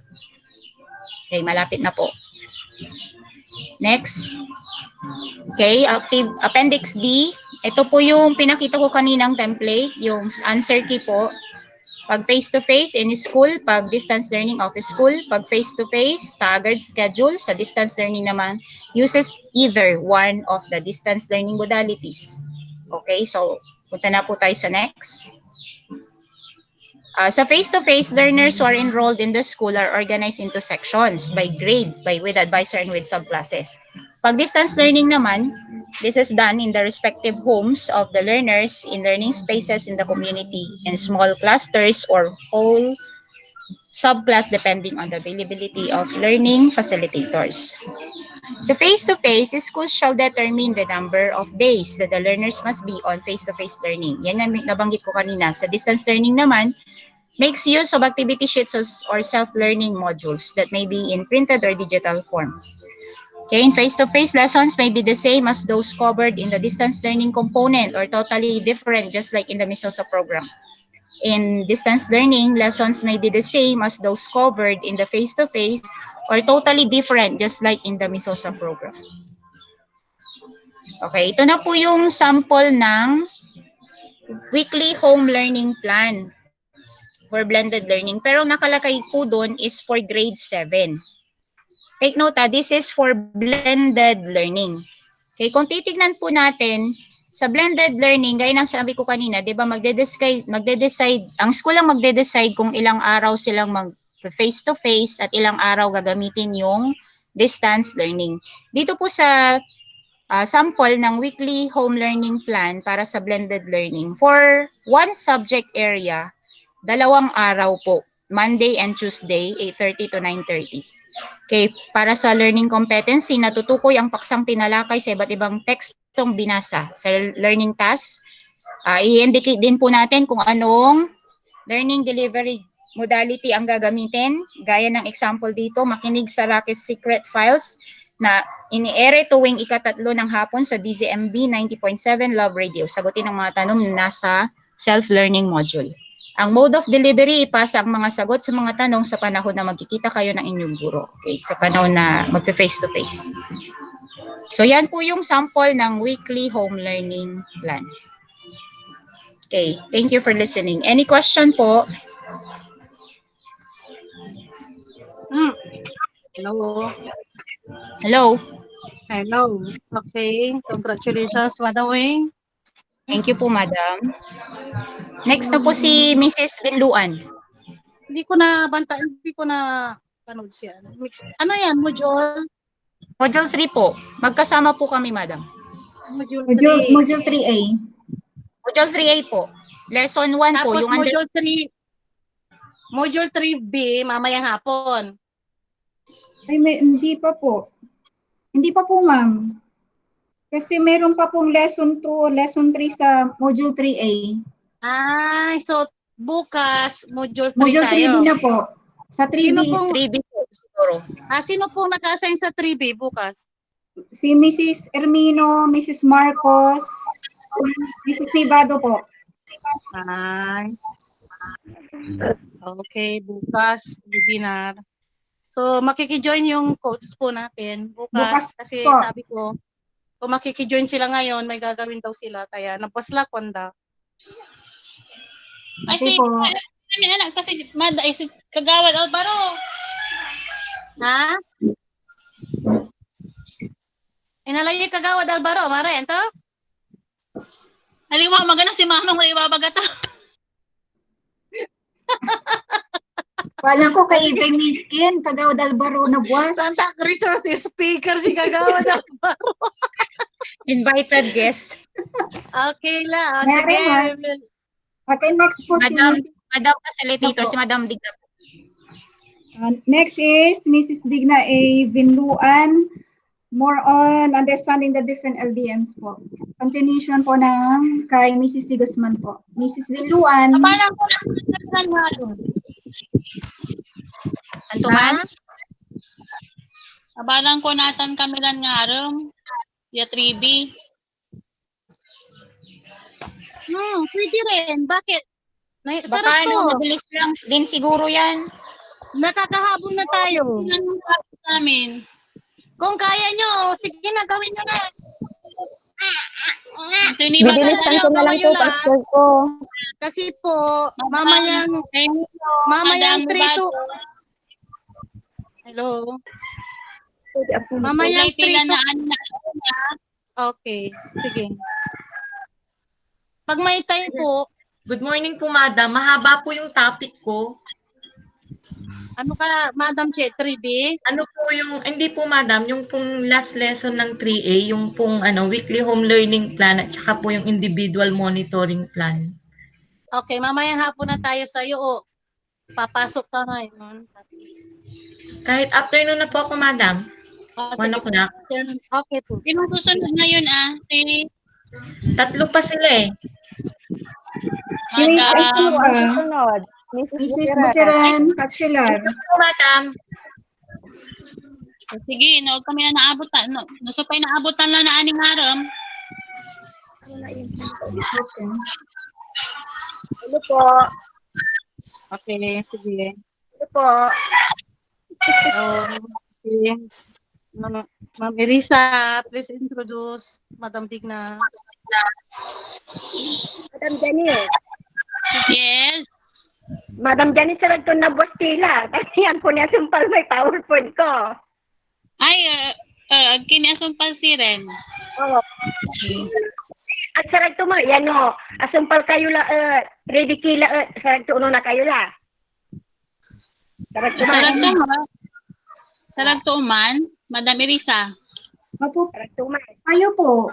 Kasi bukas. Kapag magkaiba naman ng ni Ate Julie, magkaiba kami ng lesson.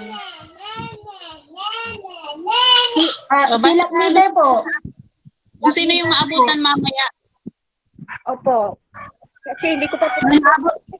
Kung maabutan ako mamaya, na ako. Kasi maiksi lang yung sa akin. Opo. Bukas na lang po ako. Pwede po. Yes po. Okay. Okay na po. Opo. Ready na po Thank si you. Miss Binluan. Okay, Miss Binluan po.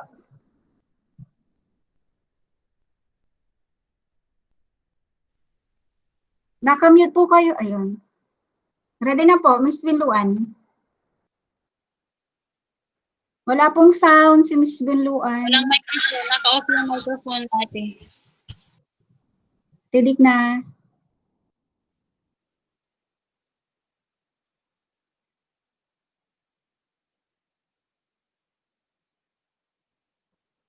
Wala pa rin pong sound. At tidig na. Miss Binluan, wala pa pong sound.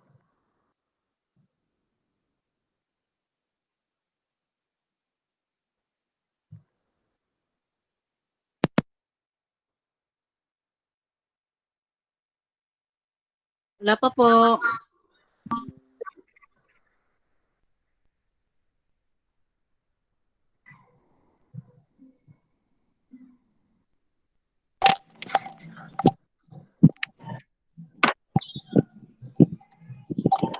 Hello po, naririnig niyo na po ba ako?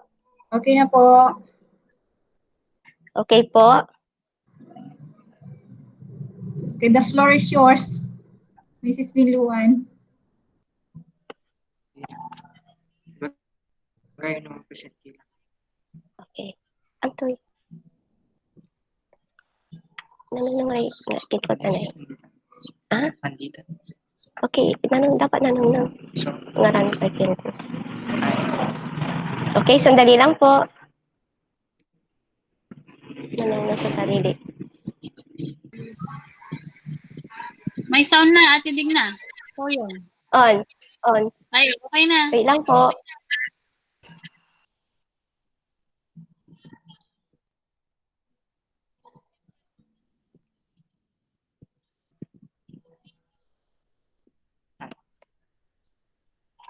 Good morning po sa ating lahat. Ako po ay isang artista po ngayon sa araw na to. Oops, huwag po kayong kokontra. Sabi ni Madam Irisa kahapon, kumuha kayo ng isang basong tubig. Ngayon naman, isang pitchel na tubig ang kukunin ninyo dahil gugutumin kayo sa haba ng ating tatalakayin ngayon. Our beloved and beautiful principal, Madam Marilyn L. Pindac. Thank you po, Our Ma'am Digna. and talented lab leader, Madam Virgie Cayago. Our good and look-alike Liza Soberano, Madam Irisa Cayago. Our dynamic and enthusiastic lab documenter, Sir Jeffrey Villanueva. Teachers, a pleasant morning to everyone.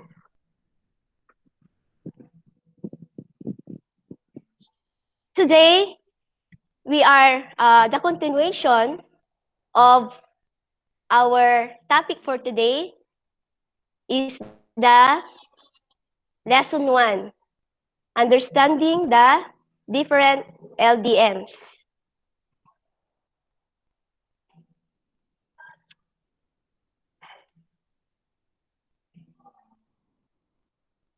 Okay, so guidance on distance learning. Note, this guidance is based on draft policy guidelines, which are still policy guidelines, which are still being finalized and are subject to change. Guidance content contained in this document will be superseded by official policy issuance. So dyan po nakabase yung policy issuance, policy guidelines, kaya dapat nating tandaan. ay magana.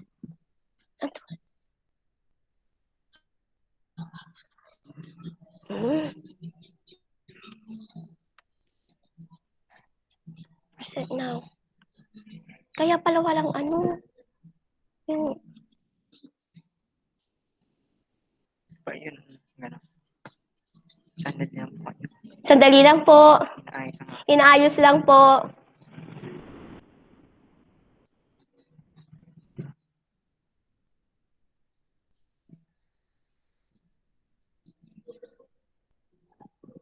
Habang inaayos po, pwede po kayong uminom ng tubig.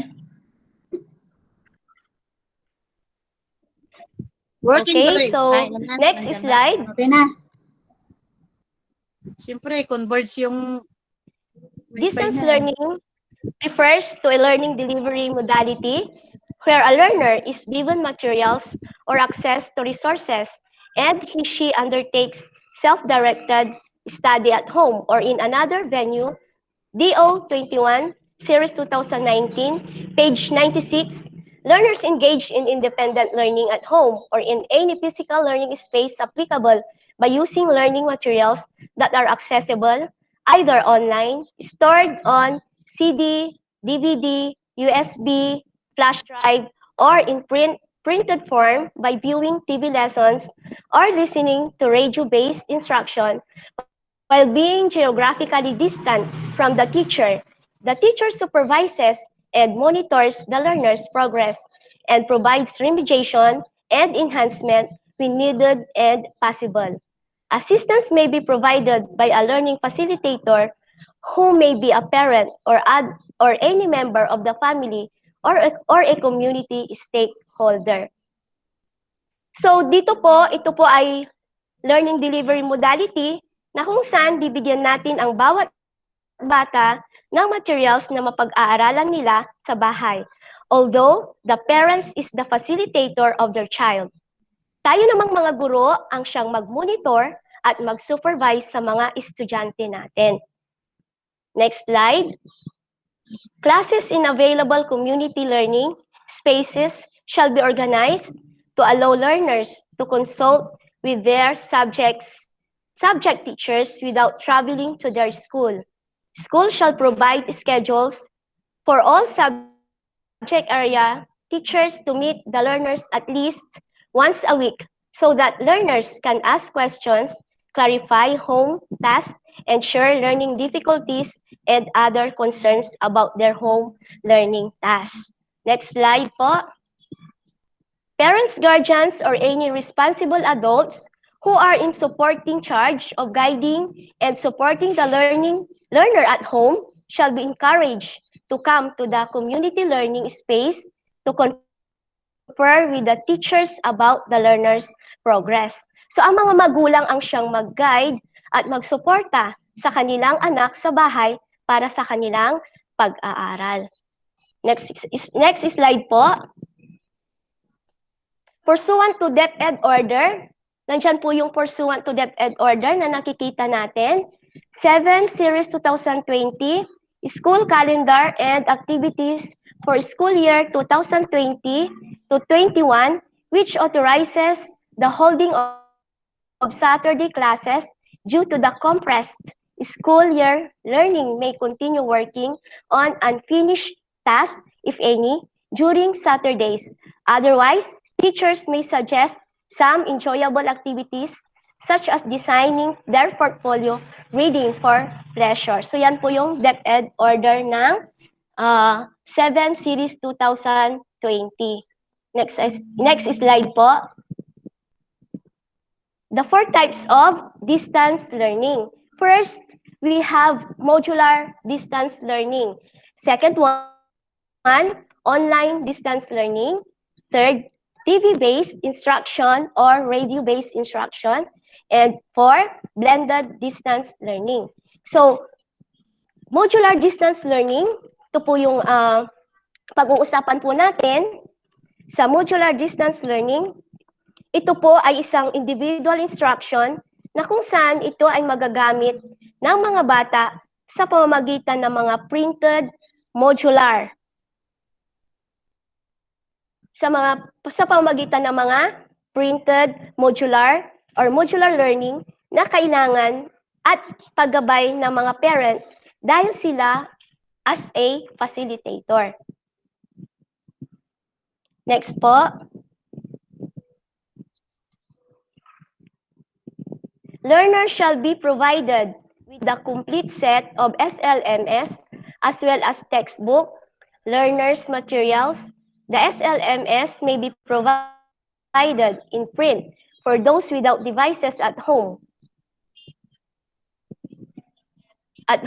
For those devices at home, the SLMS in digital form such as electronic, copyright, PDF, stored, DVD, CD, USB, flash drive, nandyan din po yung pen drive, or courseware to be uploaded in the DepEd portal shall be provided to learners with a laptop, desktop, kung meron po sila, computer, desktop computer, or any available digital device. Learners may be provided copies of video lessons in a flash drive or CD, SLMS that are K-12 compliant are developed following the ADM learning resources standards. The SLMS or school learners materials are designed to provide ample time for mastery and sufficient practice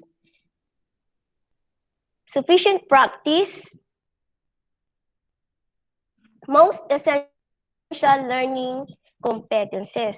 So paanong paraan? Kasi po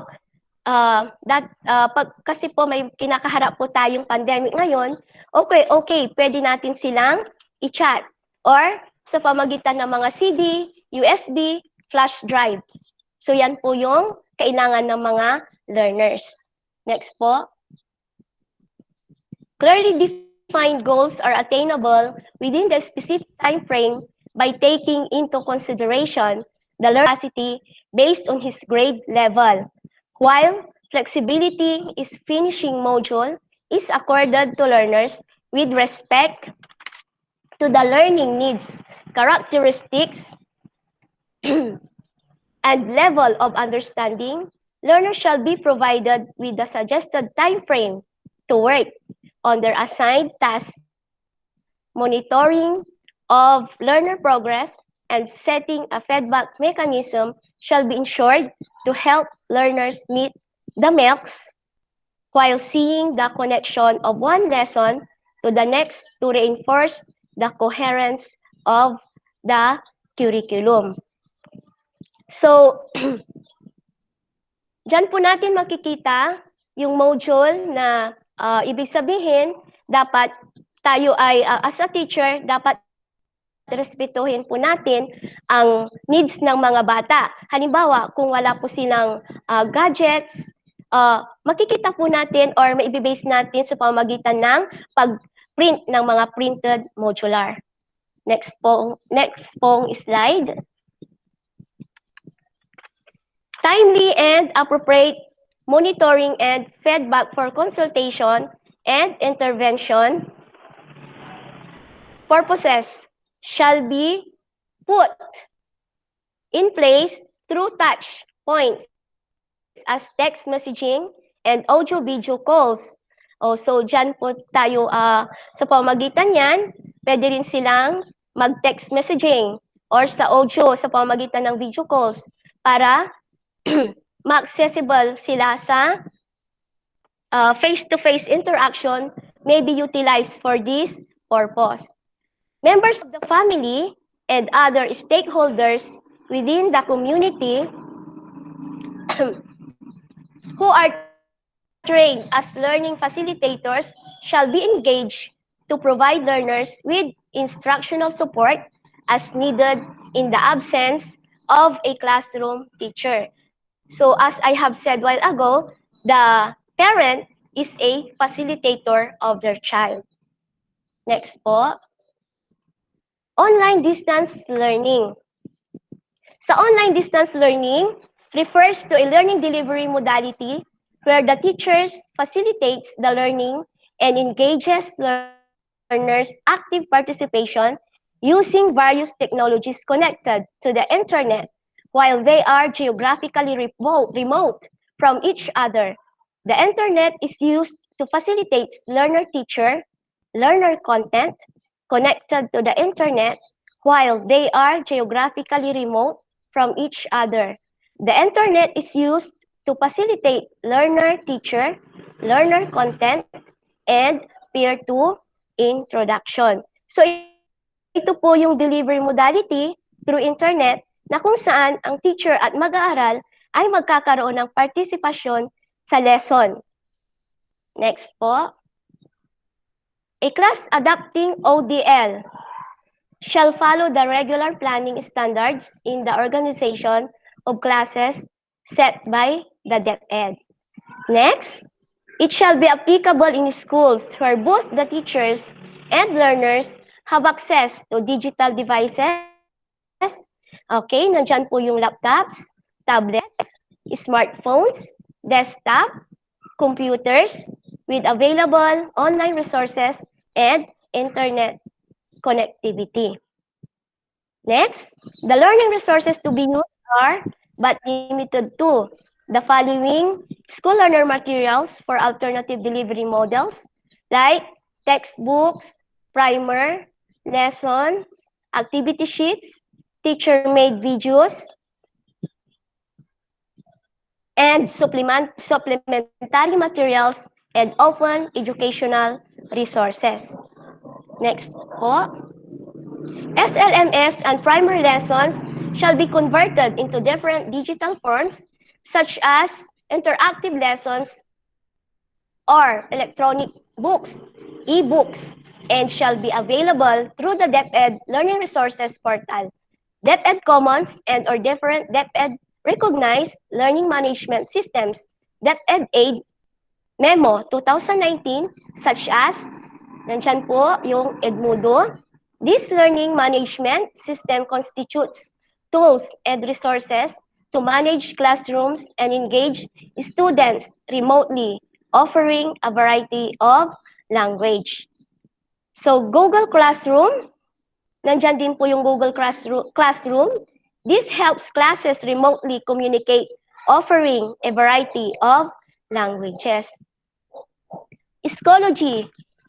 This comprises tools to support instruction, learning, grading, collaboration, and assessment. So, ayan po yung tatlo na kailangan po sa school learner materials sa primary lessons shall be converted sa pamagitan po ng Edmodo, Google Classroom, at Schoology. Next slide po. Bakit?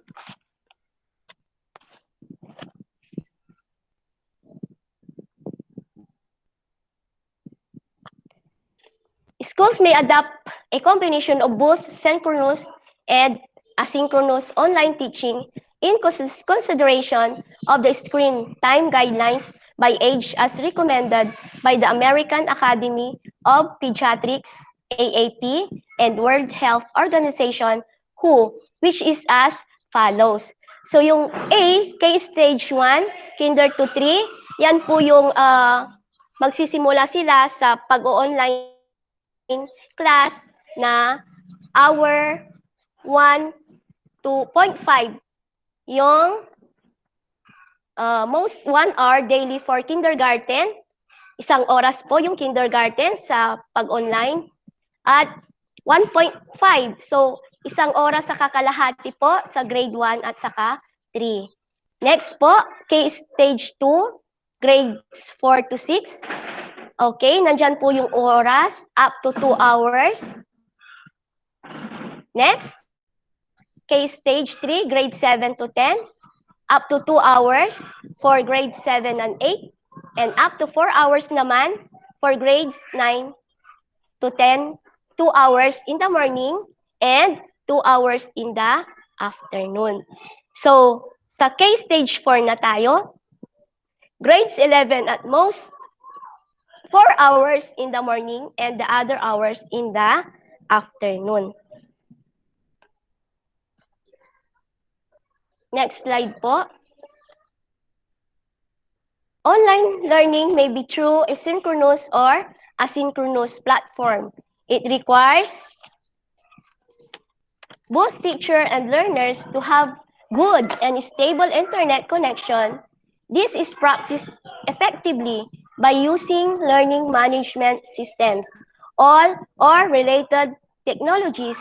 The use of DepEd Commons and LR Portal falls in this category as both require internet connectivity. So dyan po sa online learning, ito po yung delivery or distance learning example na magagamit ng mga bata sa laptops, tablets, smartphones, and desktop sa computer at iba pa. So ma-appreciate nila po doon sa online learning. Next po. Online activities shall be balanced with locomotion, motor sensory, and audio tools which will support subjects concerning performing arts and clubs. Learners shall be provided with activity sheets and be given performance-based tasks to accomplish. So, dyan po, sa online activities shall be balanced.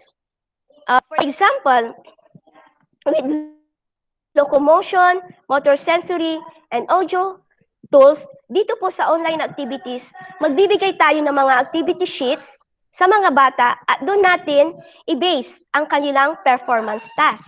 For example, kumbaga sa pagkain, dapat balance, dapat mayroong lechon, gulay, at prutas.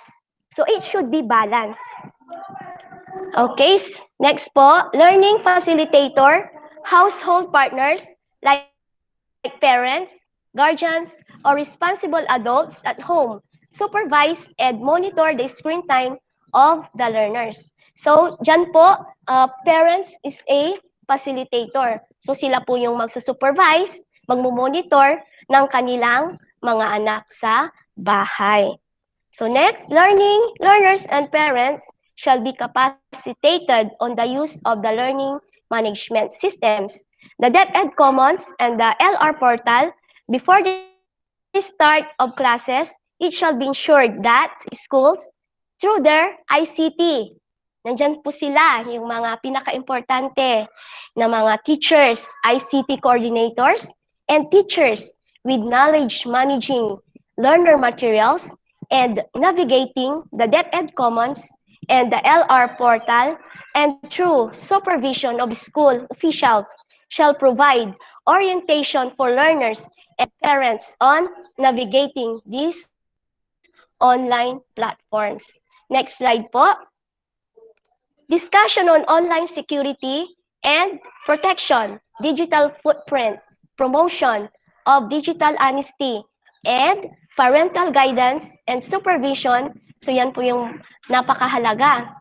Digital honesty, parental guidance, and supervision are some of the topics that may be included during the orientation.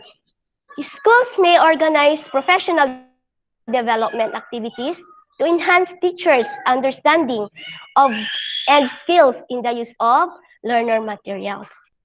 So online materials may be designed for collaborative tasks that will engage learners to work in real time.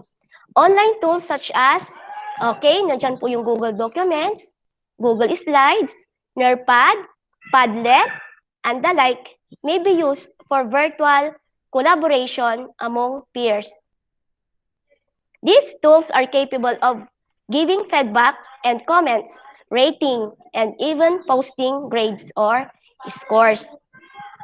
Next po, digital empathy is one of the important factors that should be observed in an online learning environment to foster cooperation and teamwork. So dapat tayo mga teachers, may teamwork po tayo, nagtutulungan po tayo.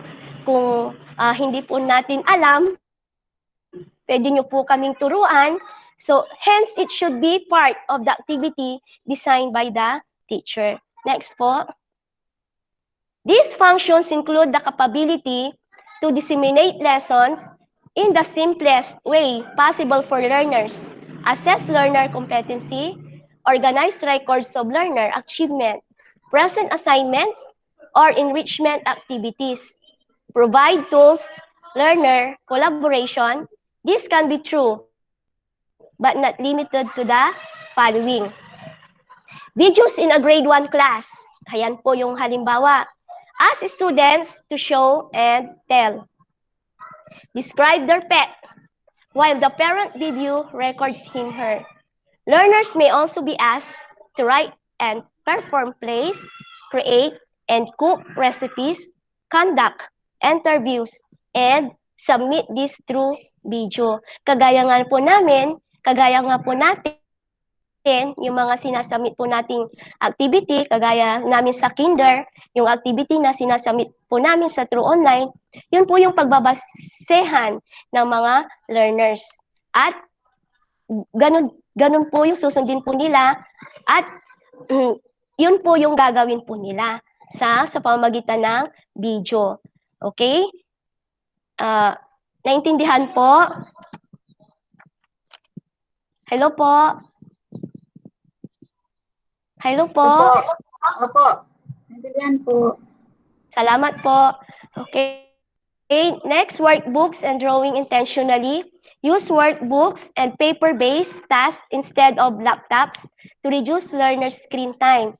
Learners may be asked to draw or write on a paper, take a picture of their work, and upload the photo to submit and share it with the class.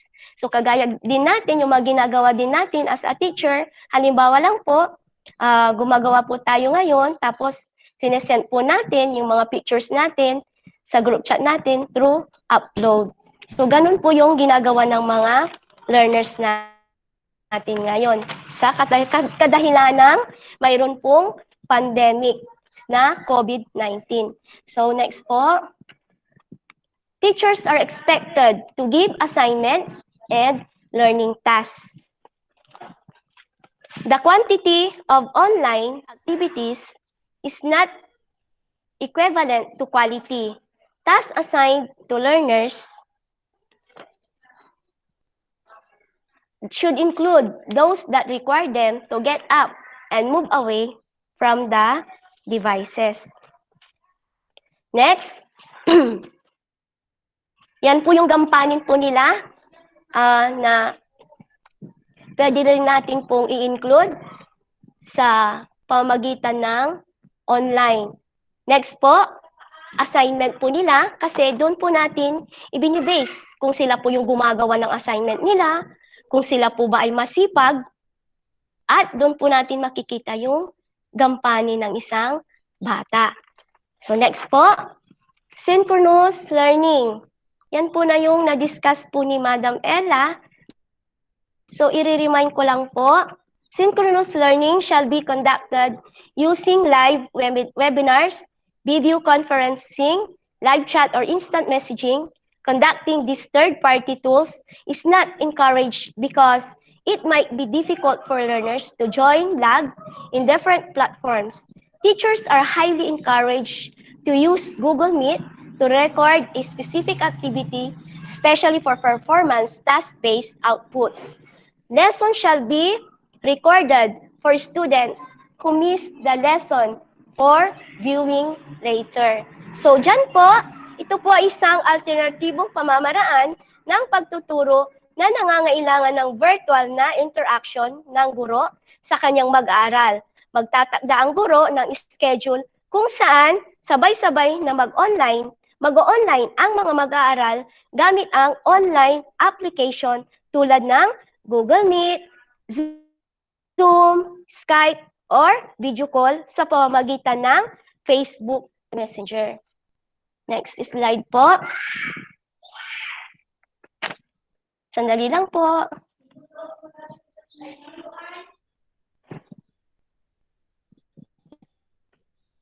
Asynchronous online. Okay. Ito naman po yung asynchronous online platform.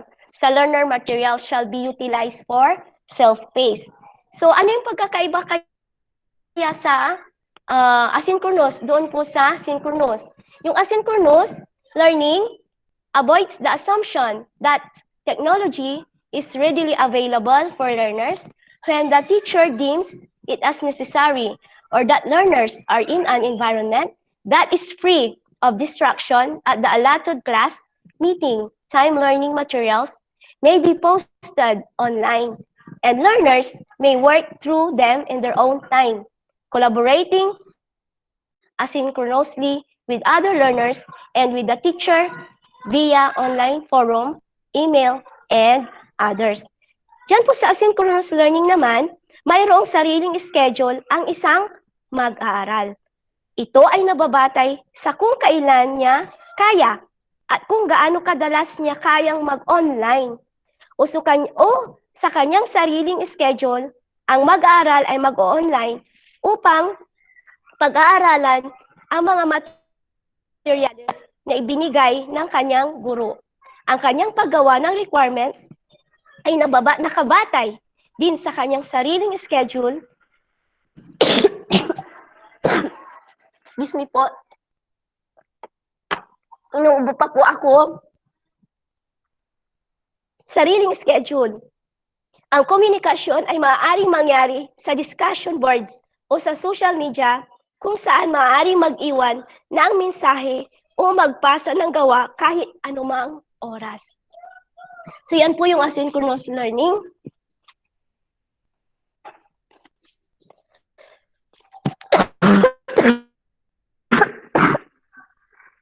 Section na po, Kimarol. Okay, TV-based instruction or radio-based instruction refers to the use of television. So dyan po nila malalaman yung mga instructions sa pamagitan ng TV, sa radio, or radio programs on channels or stations dedicated to providing learning content to learners as a form of distance education. This may not be considered as a sole learning delivery modality, as it is usually combined with face-to-face learning or other forms of distance learning such as modular distance learning or online distance learning. Next po, TV or RBI should be implemented when supplemented with learning activity sheets that serve as assessment tools to determine whether learners learned the concept presented in the TV or radio-based lessons. Marami din po silang to-consider dyan po sa activity sheet sa pamamagitan ng TV through USB. Materials, okay po, materials for learning exercises, enrichment activities, and assessment tools may be provided in printed form. So, kailangan ng mga materials ng mga bata para sa paggawa ng mga activity. Schools shall provide the learners as well as their parents, guardians, learning facilitators, the broadcast schedule of lessons.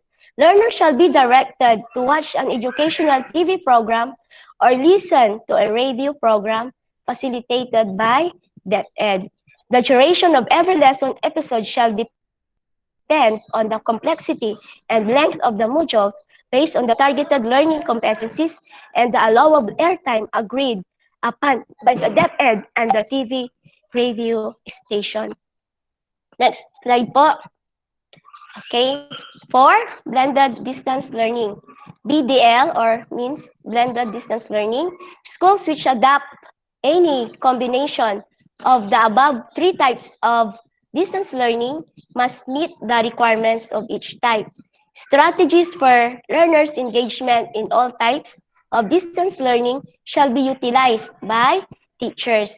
It is advised that teachers check in often with students either by sending them instant messages or a bullet pointed summary of what is expected of them, or by conducting a quick survey every week to monitor learners' difficulties and to see how they have been progressing in the lesson. So this should serve as significant inputs for intervention strategies. Next po. Okay, pupunta na po tayo sa non-negotiable minimum requirements. Gutom na po ba kayo? Okay, so distance learning modalities. No? This list of requirements is based on draft policy guidelines which are still being finalized and are subject to change. Guidance is contained in this document will be superseded by official issuance. So, yan po yung tandaan natin dahil dyan po nakabase yung policy guidelines. Online distance learning, dito na po tayo. The school has an educational platform or learning management systems, LMS, either subscription-based or locally developed. Next, the school has the technical expertise to run and support the educational platform 24/7. Technical expertise can be in-house. Locally developed is the hosted platform. The higher the degree of the technical support personnel required. Next slide po. The school has email facility or domain name for all teachers and users. Note, the school can outsource. Next po, the school has help desk personnel working under the platform managers whose main task will be to directly answer usage queries of both teachers and students. Under of the school has help desk personal working under the platform managers. We have the school has complete and appropriate content for Q1 in the platform. Together with the content, the school has proper assessment. Okay, yan po yung binibigay natin ng mga quiz, exams available in the platform. The same assessments should be regularly reviewed and updated. Next slide po. The school has institutionalized the training and updating of teachers to be more technologically adapt. Teachers have access to devices and connectivity at the school. The learners have access to the necessary resources, device, connectivity to access the lessons. The parents have expressed willingness for the option of online distance learning for their children. Next slide po. Requirements should be addressed by the school as soon as possible. The school orients the teachers, parents, and learners about the online learning policies and directions to ensure that everyone is properly informed and guided. Kaya nga po, yun po yung orientation po natin, na gampanan na po natin.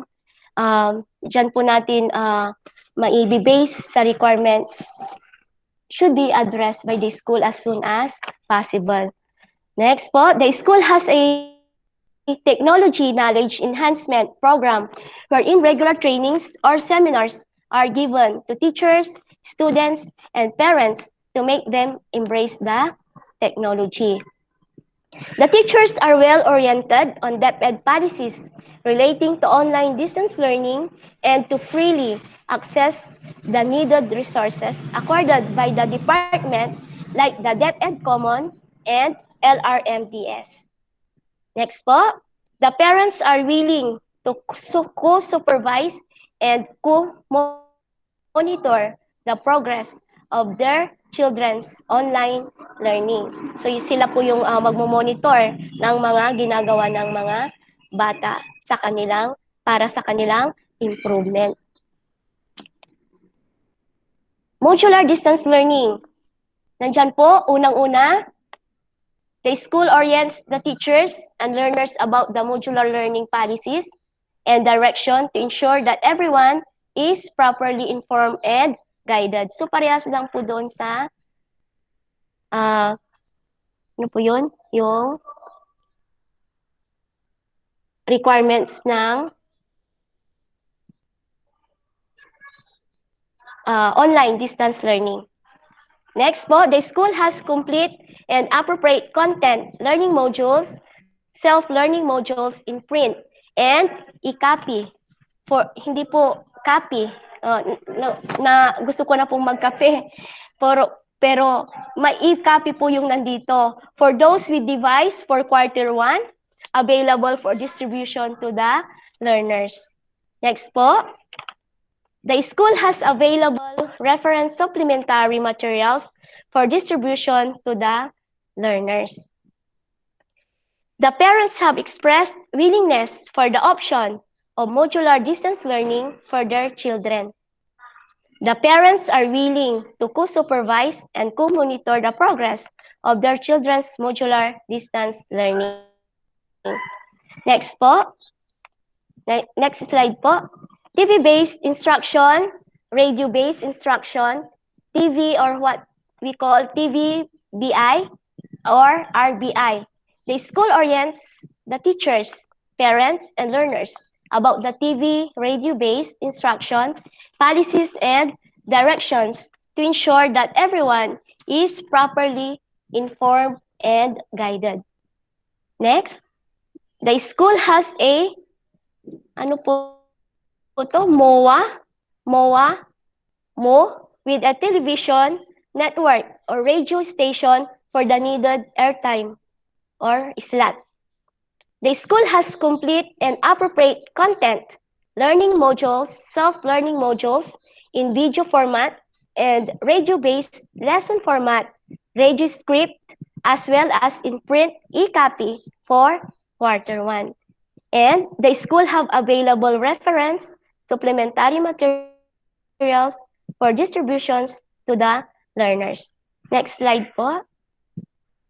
The parents ensure children's access to television and radio. The parents have expressed willingness for the option of TV, radio-based instruction for their children. The parents are willing to co-supervise the progress of their children's learning as well as provide guidance to their children. And last but not the least, for blended distance learning, ito po yung minimum provide requirements must be met for each of the types being combined. Next po. Thank you and have a nice day. Hello po. Congratulations, Mrs. Binluan. Ang dami po. Thank you, Mrs. Digna Binluan, for the knowledge, the deepen our understanding on the different learning delivery modalities. Okay, congratulations po. Okay, can we call it Hello. a day? Thank you po. Congratulations po, Ma'am Digna, for the will explain topic. Thank you po, Hello. madam. Uh, Thank you po, madam. Sir Kenneth. Sir Ken. Sir Ken. Hello, Sir Kenneth. Sir Kenneth. Ano po? Yes po, madam. Po natin, yung, ano bang tawag dyan? Attendance natin. Dapat, ilang araw na to, di ba? Yes, Naka-record ma'am. pala. Pero Pwede ano po, putulin yung mga ibang naka-record dyan. Sir Ken. diretso na po ito, ma'am. Ha? Diretso na po. Ay, sige. Picture taking tayo, Sirin. May picture mo lang para mayroon tayong attendance. Si Meron na? yun, ma'am? Si documenter po, kasi siya po yung mag-documents, ma'am. Ay, documenter, Sir Jeff. Nalilimo sorry, Sir Kenneth. Yes, ma'am. Ano yung Jeff. screenshot back na, ma'am? Ano, ma'am? Pero, ay, screenshot, ma'am. Ilan po, ma'am? Ako na lang, Sir Jeff. Madam. Kenneth. Madam. Ken, ma'am. Ano yung screenshot back na, pero, kin ballot. May, off ballot, so kam tayo, amen. Okay na ba na? Kailan ba, ma'am? Maraming ngaran pa to dyan. Diba? Kasi nga natin, 16 token. Basta walang tawag at cellphone ko, makakal na dating to. Ako gabay lang i-off. Okay lang. Ano, ma'am? Isan kin, ma'am. Kasi ka namatay. Video. Kailan po natin ulit yan, itutuloy? Mamaya na? Mamayang 1. 10:30 na, 10:37. Anto eh. So, wala bang failed ballot? Yung mga next discussant, kung gusto pa nilang ituloy. Pwede pong Anong Magdi-discuss na lang kayo tapos ang activities of time, yung hindi naka-on. Hindi naka-on air. Para hindi na mabilang yung oras doon, di ba? Yes Yun na po. lang. Tuloy-tuloy na discussion tapos sa free time, kuha na lang yung manggawakila activity show. Gano'n na lang po. Opo, madam. Who will be the next discussant? Mrs. po, I will be the Bachelor one. po. Ay, Mrs. Okay. Bukara na po. Ready na po. Yes po. Okay po. Okay, our next discussion is none other than Dolores T. Bucaran about designing lessons assessments in the different LDMs. Okay, Mrs. Bucaran, it's your turn. Thank you, Madam Elisa Cayago.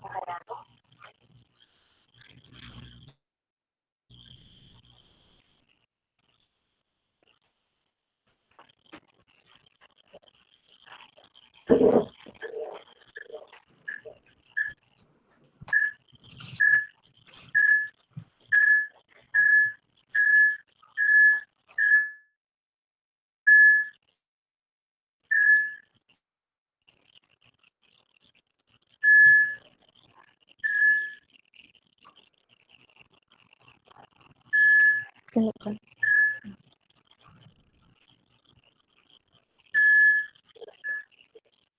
our special guest for this Slack session, our Slack coach, none other than Dr. Lauren T. Velasco, who will be joining us tomorrow. So our LAC leader, Mrs. Virgie Escayago. Our LAC facilitator, Mrs. Elisa Cayago. And of course, our LAC documenter, Mr. Jeffrey D. Villanueva.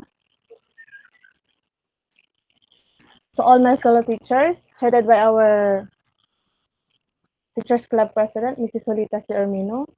Sa imputaputang yakaagawan at sikatayo. Good afternoon po sa lahat.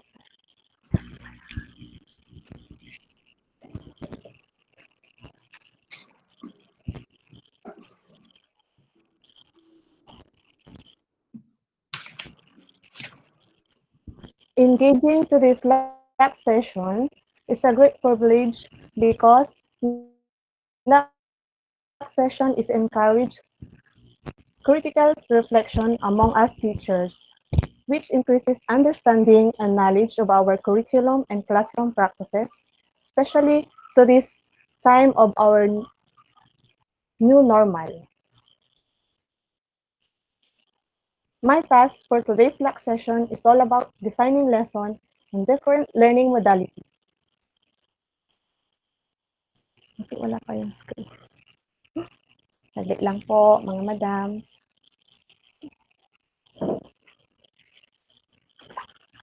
Ayaw mag-present ng session ko.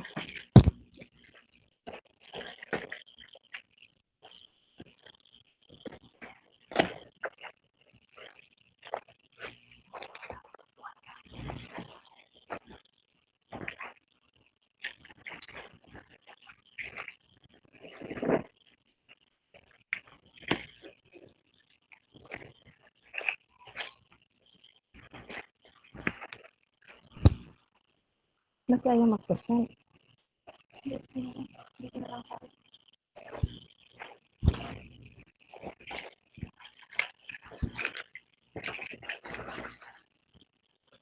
Bakit to?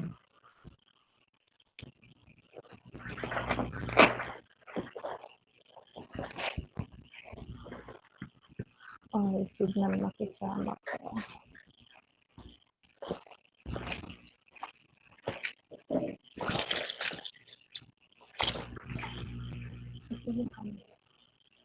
Listen ko na.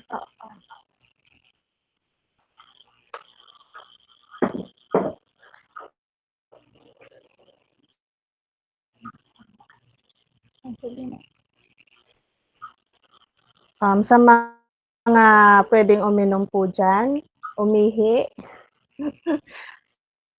Calls. Nare-ready ko po kasi ayaw mag-share ng screen ko po. Uminom po muna kayo kapon, isang basong tubig. Ngayon, isang drum na tubig.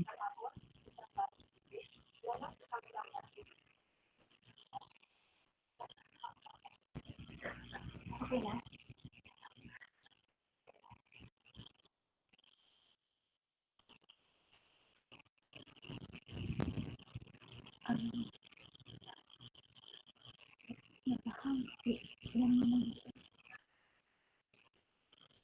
Bakit nagpahang siya?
Dolores.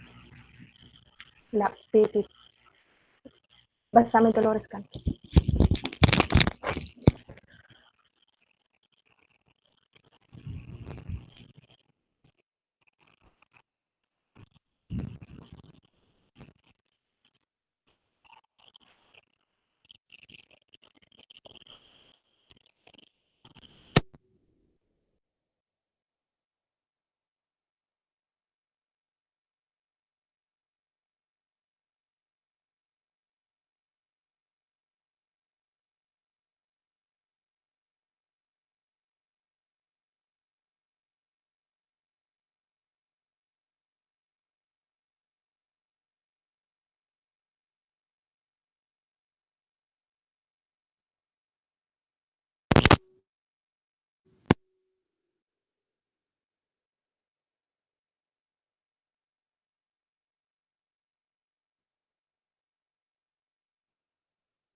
Once again,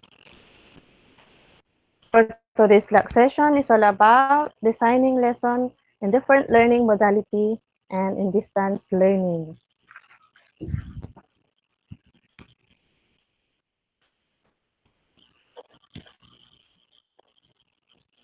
Naririnig niyo po ba ako?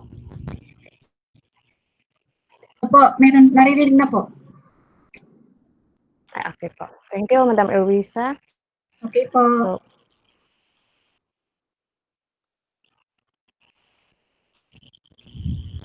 So by the end of this lesson, you will be able to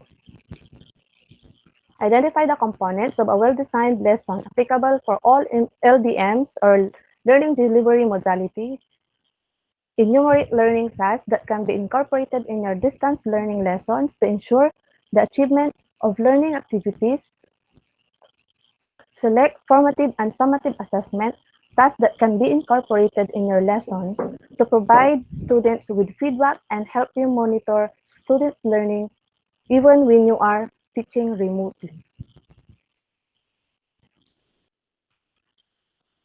So under my session, we will going to tackle about the policy guidelines on daily lesson preparation for the K-12 Basic Education Program under Dated Order Number 42 Series 2016 dated June 17, 2016.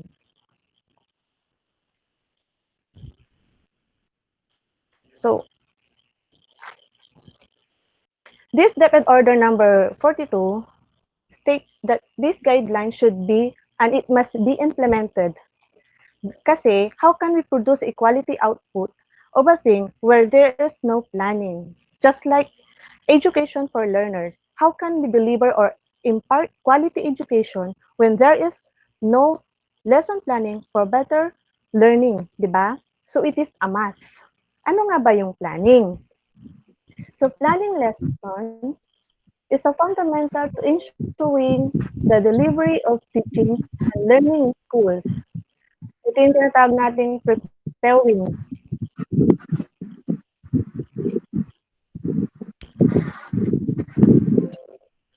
Preparing for lessons to the daily lesson log or DLL or yung tinatawag nating detailed lesson plan or DLP. Next slide please, madam.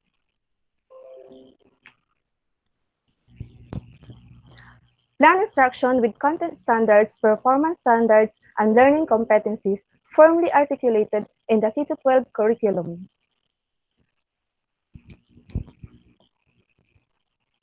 So, with content standards, it is an essential knowledge that students need to learn. In performance standards, it is the abilities and skills learners need to demonstrate in relation to the knowledge they have learned. And in learning competencies, knowledge, skills, and attitudes learners need to demonstrate in every lesson. So, sa mga standards or competencies, diyan natin madidetermine yung mga opportunities para sa ating mga students. In content standard or listening comprehension, the learner demonstrates understanding of various linguistics loads to comprehend various texts.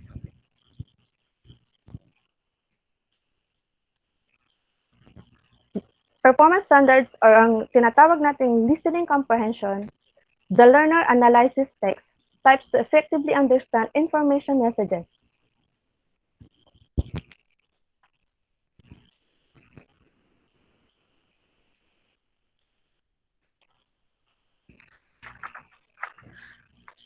So the instructional process.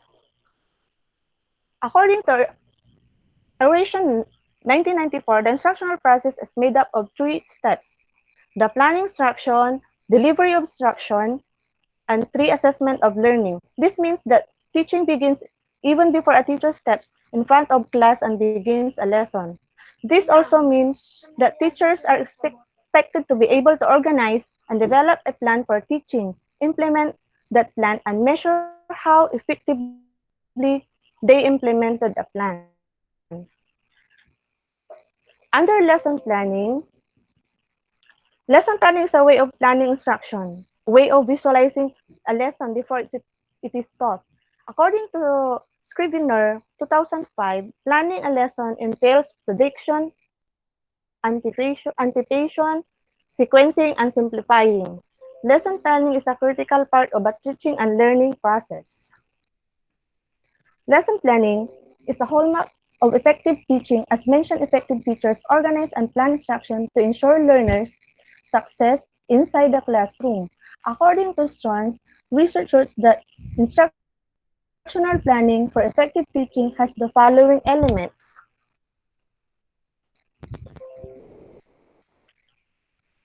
I-follow yung kung ano nasa curriculum guide of the learning area of being taught. How learner-centered objectives that are aligned with the standards of the curriculum.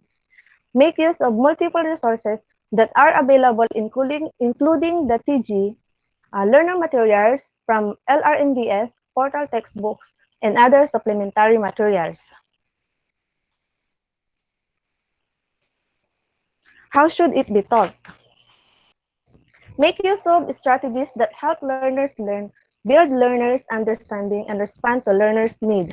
Explore instructional strategies that consider learners' cognitive ability, learning style, readiness level,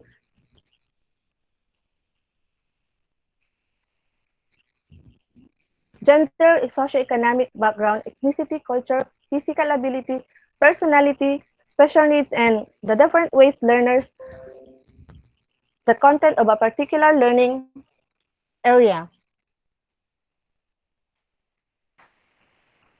So may mga parts of a lesson.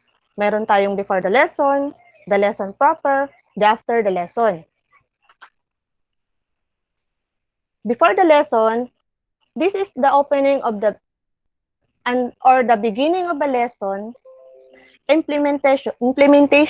Before the actual lesson starts, the teacher can do a variety.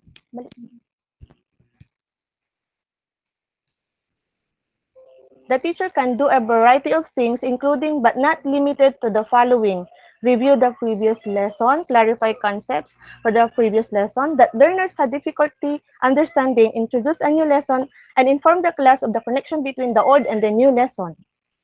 Then the lesson proper. This is the middle or main part of the lesson. During this time, the teacher presents the new material to the class. This is a time when a teacher explains, models, or demonstrate and illustrate the concepts, ideas, skills, or process that student will eventually internalize. And after the lesson, this is the lesson closing or the end of the lesson. This can be done through a different wrap-up activities. Teacher can provide a summary of lesson or ask students to summarize what they have learned. Teachers can also ask learners to recall the lesson's key activities and concepts. The lesson closing is meant to reinforce the teacher has taught and assess whether or not learners have mastered the day's lesson. So there are different instructional models, strategies, and methods. So meron tayong behaviorism, cognitivism, constructivism, and social instructionism. So these are the theories of learning that teaching approach influenced by the above-mentioned educational philosophies. We can use of this inside the classroom or to achieve the objective of a lesson. It is a combination of strategies to briefly explain your lesson. Next slide, please. So instructional strategies, meron po tayong tinatawag na direct instruction, indirect instruction, interactive interaction, experiential instruction, and independent study. And under direct instruction, it is a systematic, structured, and sequential teaching. So it is a basic steps, including presenting the material, explaining, and reinforcing. Indirect instruction naman is a teaching strategy in which the learner is an effective and not passive participant. It is used for concept learning, inquiry, learning, and problem-centered learning. Indirect instruction methods includes case study, closed procedure, concept formation, inquiry, problem solving, and reflective discussions. Under interactive instruction, this addresses learners' need to be active in their learning and interact with others, including their teachers and peers. Sharing of ideas, ika nga nila. Parang collaboration, interactive instruction nga. Then, experiential instruction is a teaching students by directly involving them in a learning experience. Parang learning by doing. Mas matututo po sila dito. Kasi, sabi nga nila, experience is the best teacher. Under independent study, it is a teaching in which the teacher's external control reduce and students interact more with the content. Independent study methods aim to develop learners' initiative. Ito yung kailangan mong mag-effort para mapalabas mo yung critical thinking ng isang learner. Self-reliance, self-improvement, and include assigned question correspondence to those lessons or assisted instruction. Kagaya ng essays, homework, talagang knowledge, stock knowledge ang may ano mo dito sa independent study. Next slide, please. So what are the features of the K-12 curriculum? Meron po tayong tinatawag na spiral progression, constructivism, differentiated instruction, contextualization. Nabibilisan po ba kayo? Pakisabi lang po kung nabibilisan po kayo. Okay lang po. Medyo nagutom din po ako dun sa lechon na sinabi ni Madam Binduan kanina eh. Okay lang po, sakto lang po. Okay po, spiral progression. The K-12 curriculum follows a spiral progression of content. This means that students learn concepts while young and learn the same concept repeatedly at a higher degree of complexity as they move from one grade to level to another. And under constructivism, learners are active constructors of knowledge. This means that in planning lessons, teachers should provide learners with opportunities to organize or reorganize their thinking and construct knowledge that is meaningful to them. This can be done by ensuring that lesson engage and challenge learner and tap into the learner's zone of proximal development or the distance between the learner's actual development level and the level of potential development. Parang napapaloob dito yung critical thinking po ng ating mga learners. Then, under differentiated instruction, all K-12 teachers are encouraged to differentiate their teaching in order to help different kinds of learner meet the outcomes expected in each lesson. So, kung mag-isa lang po yung strategy natin sa pagtuturo, may tendency po na bored na po yung mga learners natin. So, dapat everyday, prepared po tayo sa mga new strategy para ma-arouse po yung mga interest ng ating mga learners. Lalo na sa aming mga kinder teachers. Kailangan makuha namin agad yung attention nila because they are the foundation. Then, contextualization is a differentiation. Just one studies available to teachers in K-12 classroom. So, lahat po ng ito, teachers are encouraged to think about and include in their lessons options for different kinds of learners. Next slide, please. Teachers of, ayun po, nahuli. So, take a look of that. Previously encountered topics with an increasing level of complexity. Constructivism allow collaboration among learners. Differentiated multiple learning options in the classroom, and contextualization relate the curriculum to a particular setting. Gagaya nga po ng sinabi ko kanina, application to make the competencies relevant, meaningful, and useful to all learners. So what are the elements of lesson plan? Yun yung tinatawag natin, what should be taught, how should it be taught, and how should learning be assessed? So, what should be taught? Teachers must have a deep understanding of the curriculum and strive to teach its content.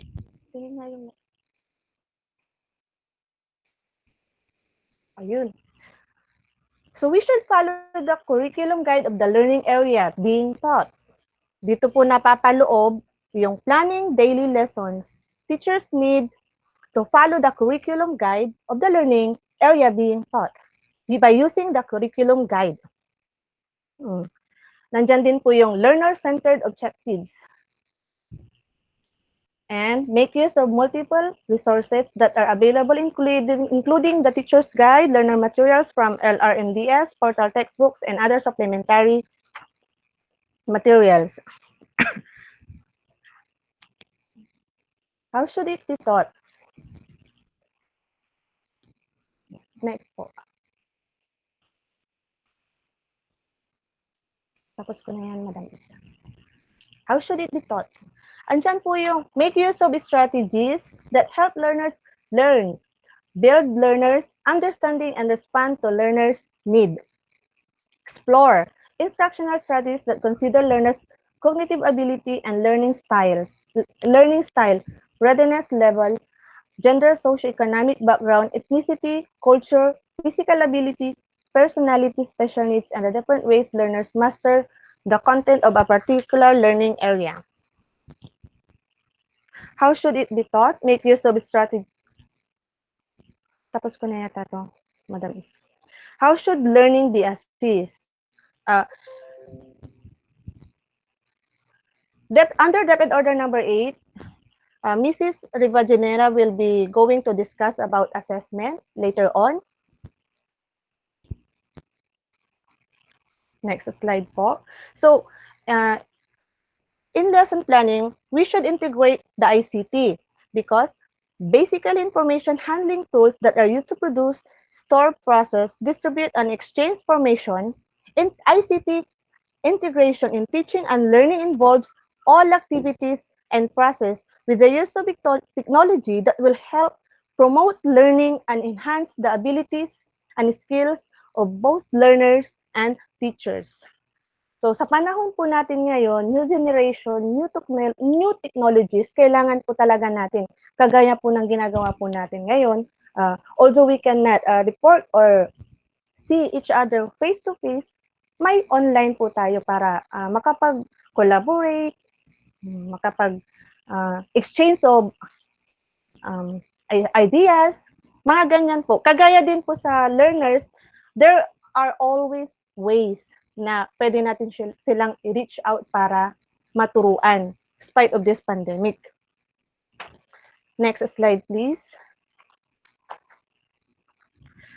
So, ito po yung sa daily lesson lab. Aware naman po tayo na ito po ang balan natin.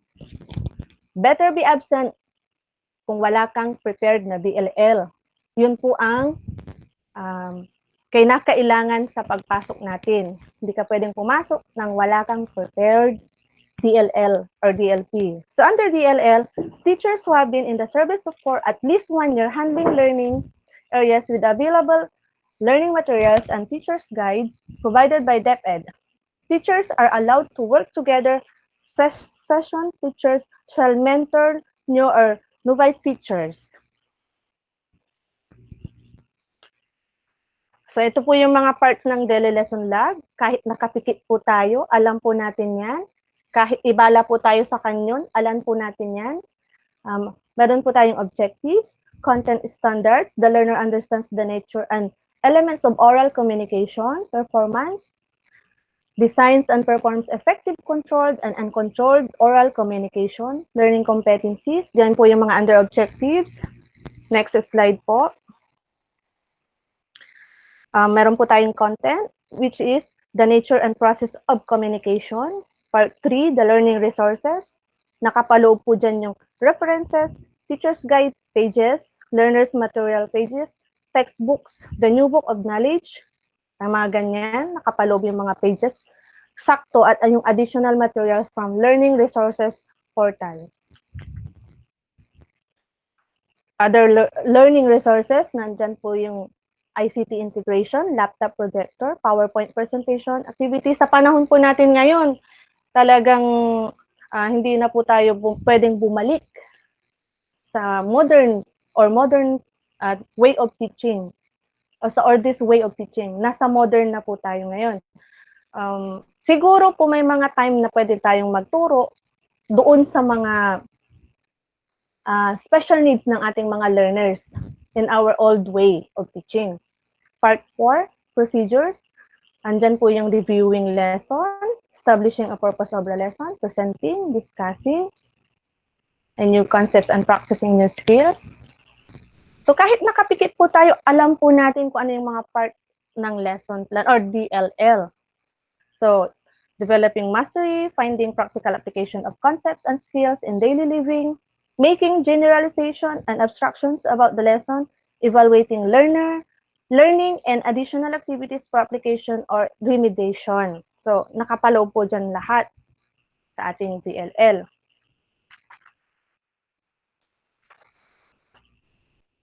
Then, meron din po tayong remarks, specific instances. This part of the DLL in which teachers shall indicate special cases including but not limited to continuation of a lesson plan to the following day in case of reteaching or lack of time. So pag kinulang po yung oras natin sa pagtuturo, kailangan po nating transfer of lesson to the following day in case of lack of time. So magkakaroon din po ng reflection. Aware naman po tayo na lagi natin pinifill up yung reflection. So reflection requires teachers to reflect on and assess their effectiveness. Diyan po nakapaloob yung kung ilang learners ang nag-earn ng 80% of your evaluation, the number of learners who require additional activities for remediation and who continue to require remediation, the effectiveness of remedial lesson, the teaching strategies, or the methods work well and why and the difficulties of teachers encounter that their principal or supervisor can help solve. So, dyan po, nakapaloob kung ilan yung number of pupils na naka-cope up with your lesson. Then, pwede nating itap ang ating principal, school head natin, kung ano yung pwede nating remedy para sa learner na hindi nakaabot doon or naka-cope doon sa lesson natin for today. Next slide, please. Ayan po yung tinatawag nating DLP. Newly hired teachers without professional teaching experience shall be required to prepare a daily or DLP for a year. Ganyan din po yung applicants as well as teachers in the service including master teachers who will conduct demonstration. Ting ginagawa yan or ginawa po natin yan before tayo ma-hire. And after hiring, ang ni-require po sa atin is yung DLP. Bakit po? Kasi ang DLP includes, ano mo yung next slide, Madam Isa. Teachers who earn a rating of very satisfactory or outstanding in the RPMS in a year shall no longer be required to prepare DLPs, while newly hired teachers who earn ratings satisfactory shall be required to prepare DLPs until such time that the RPMS assessment has improved. Under DLP, next slide please, Madam Isa. Meron tayong objectives, content, learning resources, procedures, parang ganun din po sa DLL. So objectives, the lesson plans, statement that describe the expected learning outcomes of the learners. Content pertains to the subject matter of the specific content. Learning resources, uses to deliver the lesson includes references needed for the different lesson activities. Then procedures, steps and activities the teachers and learners will do during the lesson towards achievement of the lesson's objective. And remarks. Kagaya po ng natakal natin kanina, nandyan po yung result in continuation of lessons to the following day in case of reteaching insufficient time. Ganun din po sa reflection. Filled out right after delivery of the lesson. Encourage think about their lessons, particularly the parts of the well and parts of their week and write about it briefly. Next slide, please. Yan nga po, yung sa remarks and reflection kanina. So, under monitoring and evaluation, preparation of DLP and DLL shall be part of the performance assessment of those who are Teacher 1 to 3 and Master Teacher 1 to 4 positions through the RPMS. Compliance with the DLP and DLL preparation shall be monitored following by the RPM cycles, and teachers with exemplary DLLs and DLPs may be provided with incentives. May incentive pala tayo. Okay, so yun po yung policy guidelines on daily lesson preparation for the K-12 Basic Education Program. So yung activity po, as our principal said, we will collaborate with that after our LAC session. So hindi ko na po itatakal dito yung activity. May oras po tayo doon sa activity and answering. So my next topic is all about designing lessons and distance learning. Continuation pa rin po ito ng aking task. So, the key components in LDMs also apply in distance learning. Yung LDM stands for Learning Delivery Modality. Yung components niya ay pwede po nating i-apply dito sa distance learning. Ano po ba yung tatlong yon to recall? These are the clearly articulated lesson plan, lesson objectives. Na-discuss po yan kanina. Then, well-selected and logically sequenced presentation of learning resources and activities to help learners meet the objectives. And lastly, appropriate and timely assessment, activities that provide relevant information and feedback for both teachers and learners. Next slide, please. So, the components of designing lessons in distance learning are course design, content, and delivery. In course design,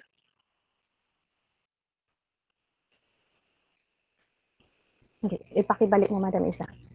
In course design, it should be clear. Kailangan clear as water. So, in content naman, it should be easy or it must be easy to find. Doon naman po sa delivery, we should provide all the information needed by the learner. So, these three components should be clear, easy to find, and provide all the information needed by the learner because the teacher is not always there to guide the student at all times. Kagaya natin, or kagaya nitong new normal natin, sino ang nagpapacilitate ng lesson natin, di ba, yung parents natin? We are not always there to guide. So, ang mag-guide sa ngayon ay ang kanilang mga parents. So, especially when these lessons are delivered via distance learning modality. So, doon mapapaloob yung clearness or form of our lesson. It should be clearly communicated and provides the student direction so that they can go through the materials and activities with the goals in mind. So in designing lessons, in distance learning, it has its three components. Ano yung mga yon? Next slide, Madam Isa. So key component 1 is gathering lesson objectives from MELCs. It is responsive to the pandemic. The department has streamlined the K-12 education program, curriculum, and I should say into the most essential learning competencies. So, okay, ano mo, Madam Isa? Hindi, next muna po. Ayan po. Teachers are encouraged to contextualize the MELCs in order to accommodate the varying context and teachers, learners, learning environment, and support structures while also considering both the content and performance standard. Ito nga po yung contextualization natin. Hindi natin pwedeng gamitin yung mansanas kasi wala naman po natin sa area. Wala naman po yun sa area natin. So ano ang isusupport natin instead of mansanas? Andyan yung makopa. So contextualization po para po ma-adapt po or ma-accommodate ng ating learners. Next slide po. Key component 2, yung tinatawag natin choosing learning resources and learning tasks. So once the target learning competencies have been identified from the MELCs and set as lesson objectives, the choice of learning materials and resources will depend largely on what your learners can access and use more comfortably considering their ages and capabilities. Alangan naman ng ibibigay mo ay hindi suit sa kanilang capabilities, di po ba? So, it should be depend on the learner's access and understanding. It is recommended that teachers present lessons in more than one format in order to address the diverse learning profiles of learners when it comes to understanding and perceiving information. Diyan po nakapaloob yung learners na pwede nating i-enhance or i-impartan pa ng more knowledge. At doon din po sa advanced learning ng mga fast learners po natin. Nagigets niyo po ba? Meron po tayong lesson doon sa fast learners at meron din po tayong lesson para doon po sa mga average learner. Tama po ba, mga madam, sir? Next slide, please.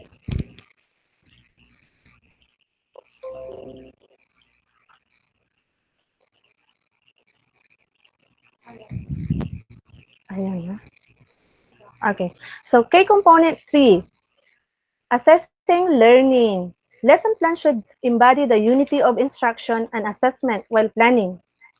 Lessons teachers need to be able to identify reliable ways to measure learners' understanding. And learners' assessment may be through portfolios that include learning outputs such as written work, products, and performance evaluated using rubrics.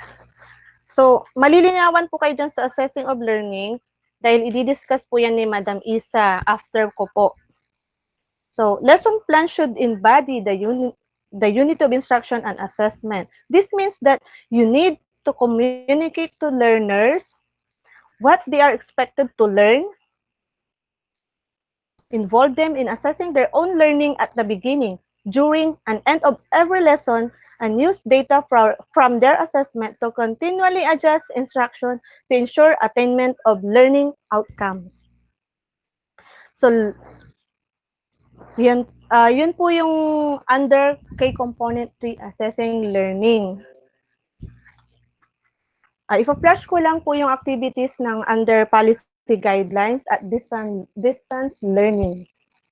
So before I will flash the activities, let me allow me to review this. Motivation is what you get started, and commitment is what keeps you going. Next slide, please. Another saying is commitment is what transforms a promise into reality. So, Madam Isa, thank you. Keep safe and God bless. Ano ko lang, ipa-flash ko lang po yung activity po natin before we going to end our or my topic. Okay, Ma'am Dolor. Thank you so much and congratulations for the well-delivered topic. Again, Thank you rin po, Madam. Congratulations. Na po. Sige, plus yun na. Tapos 11:20 week ko break. Balik tayo ng 1. Ano po? Pwede rin po. Ano masasabi nyo? Any comment po? Pwede rin po, ma'am. Sino Sige po, susunod na? madam. Take na? Mrs. Marcos? Isa po. Isa. Ipa-flash ko lang Isa. po Then after, Madam Elisa. after Madam Isa, si Mrs. Tantay po. Mrs. Tantay. Sabi niya mahaba-haba yung ano niya, yung... Kaya afternoon na lang po siya. so susunod na po si Ma'am Isa. Yes po, Madam. Ngayon na po? Okay, sige. Sige, tawin. Mamaya. Gusto niyo po? Yung activity, flash ko lang po para po magka-idea na po sila. Okay po, sige, Ma'am Dolor. Sige po. Ayun na po.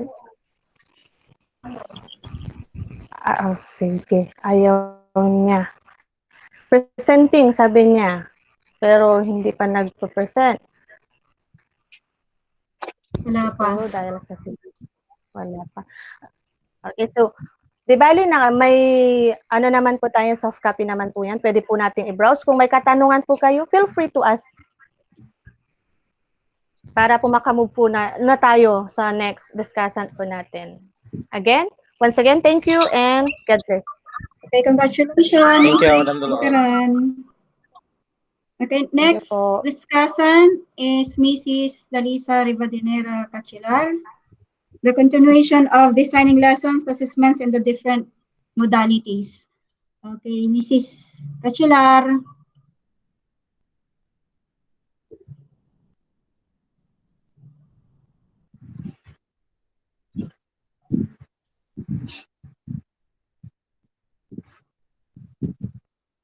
Thank you, Madam Isa, for helping me present my lesson. Okay, congrats again. Nagka-problema po kasi sa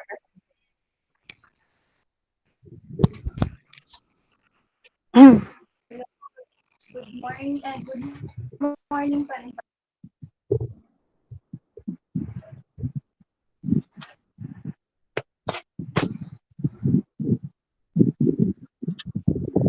Good morning po.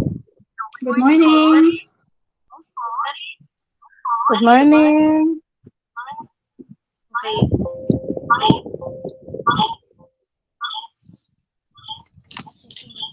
Nag-e-echo.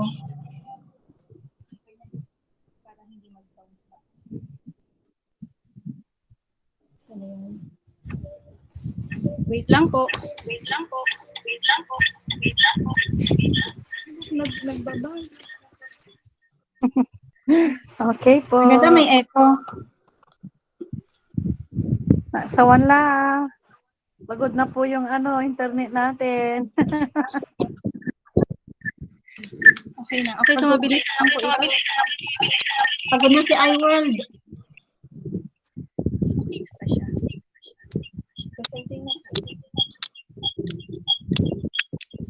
Makikita na dyan.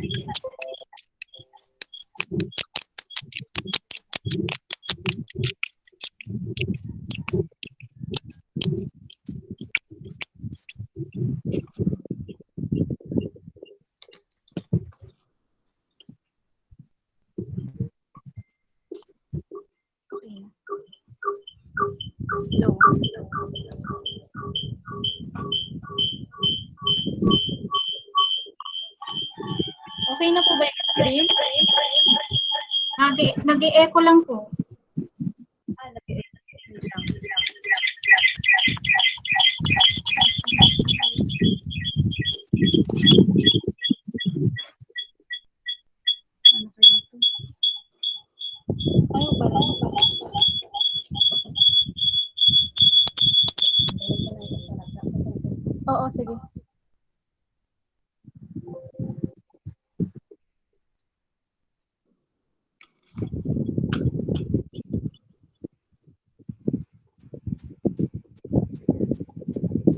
Ayaw. Ito na. Nag-share naman ba? Nakikita na po ba yung screen? Presenting po ang nakalagay, blanco, white. Pero yung sounds po okay.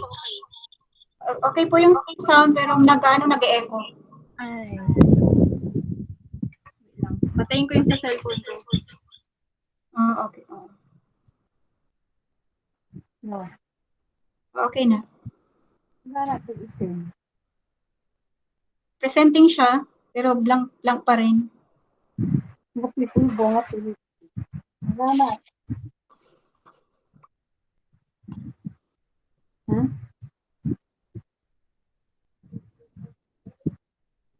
Wala na. Huh?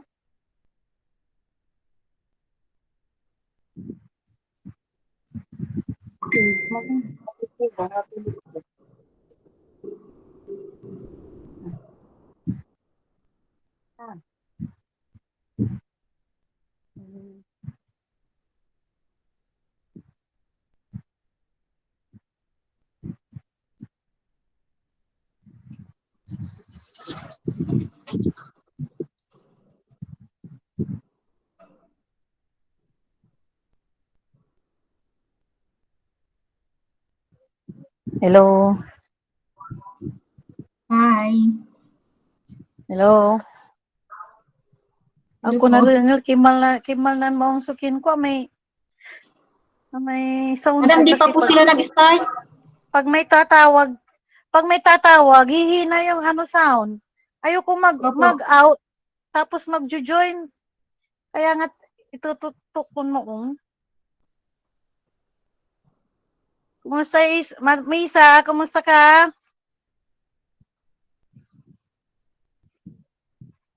Hello, Ma'am Isa. Busy pa, nag-ano. Ha? Busy pa siya, nagpe-present. Inaayos niya po.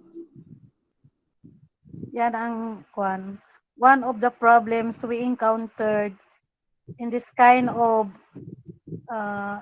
laxation, which is virtual. Yung connection, ma'am. ano po? So, Opo. dapat nakalagay yan sa mga answer sheets nyo. Di ba kasali yan? Yung mga problems encountered? Tama po. Nandiyan din yung power interruption. Ayan na siya. Kasama sa Engagement. Engagement report. Kasama po. Kapatuto ko kasi mahina yung signal ko. Ay mahina ang sound pag may timawag. Busy. Busy linya, madam. Ha? Busy linya.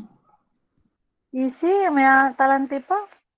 Naani no 3 to 5, walay webinar with Dr. Munyo. Sir Jerry. Yeah, Sir Jerry.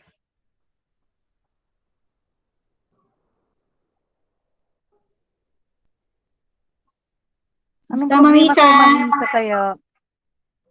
Ganon din po kay Ma'am Dolores siguro, ma'am. Ayaw mag-present. Ayan na.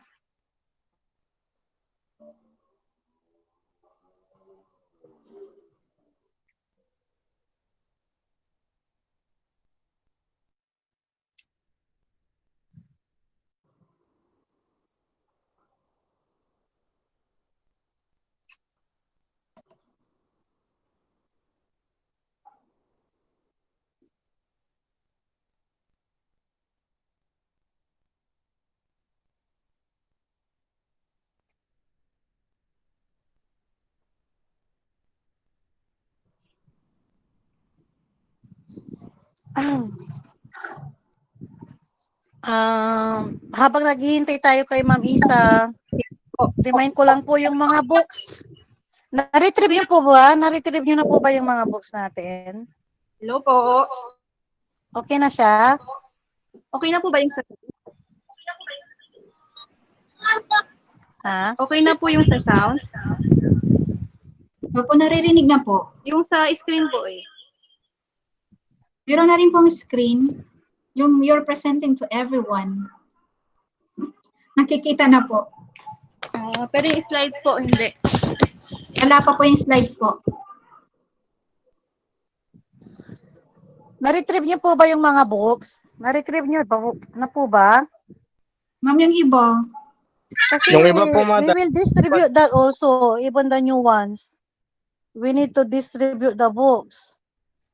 Hindi pa kaya. Yung iba Eh, po, ma'am, dapat di pa po nagbalik. nang soft opening tayo, sana dinala nila yung books. Kasi kailangan pong i-distribute.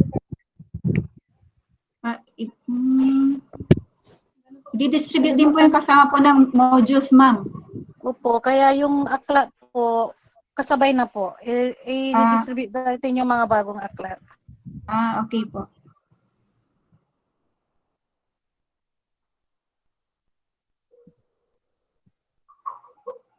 Musta? It's 11:31. 11:31. Di po siya Are you still matutapos okay? ng ano. Okay Ayaw na? niyo pa ba? Kaya pa yung latte na akan nyo. Agsak, ang anak lang, agagi ko ah. Ayan na. Okay na. Sige Ayan po. na. F5. Okay na po. Okay po. Good afternoon, everyone. Good afternoon. Good afternoon, anako. Pasensya na po sa abala. Okay, so welcome po Okay to lang, it's Module part 3A. of the lag. Pag webinar, ganyan talaga yan po. Lahat naman. Okay po. So, welcome po to Module 3A, the continuation of Lesson 2, Assessments in the Different Learning Delivery Modalities. So, before I'm going to discuss my topic, let me share this video first to give you ideas on how assessment will change under the new normal. Please enjoy watching.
Okay, so that's it.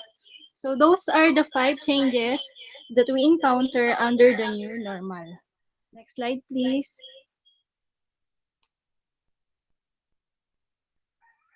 Okay, so the big question now is how do we assess our learners in distance learning modality in this time of pandemic?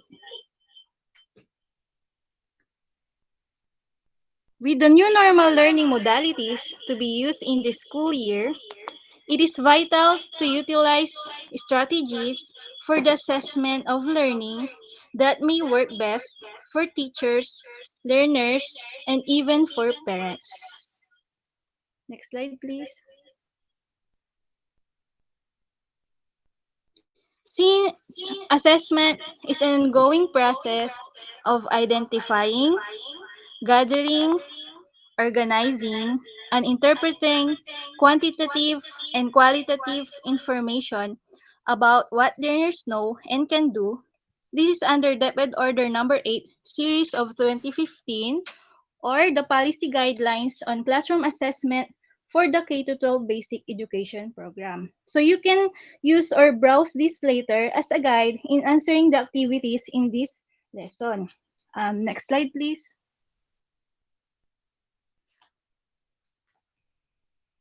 So teachers need to be creative and flexible in assessing student learning while still adhering to the principles of quality assessment practice.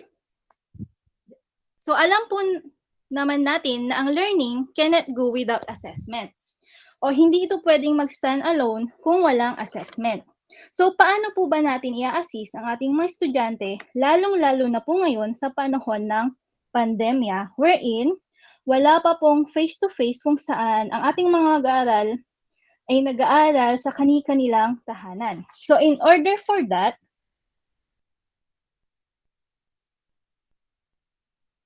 we have,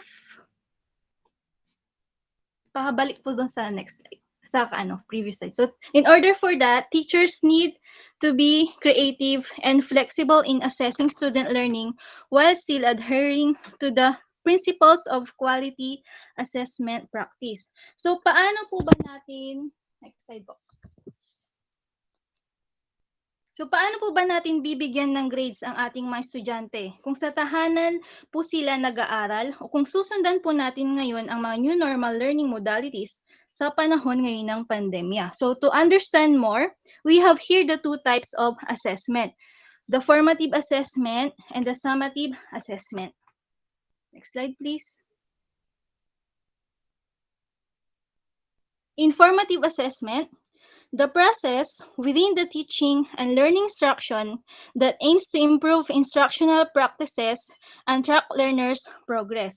So, ibig sabihin po nito, the assessment is ongoing before the teaching learning instruction, during the teaching learning instruction, and after the teaching learning instruction. and the activities within the instruction. So, ibig pong sabihin, lahat ng activities that involves teachers and learners within the teaching and learning engagement. So, this is what we call formative assessment. Tracking of learners' progress, and of course, checking the effectiveness and efficiency of the teaching strategies of the teachers. Another one is the summative assessment. So this is an event that occurs at the end of a learning period to measure the extent to which the learners have mastered the essential learning competencies, the result of which are used as basis for computing grades. Next slide, please. So, ang pinag-uusapan po natin, ang grades. Ang summative assessment sa new normal, ang tanong po dyan, nating mga teachers at mga parents, paano po ba natin gagawin?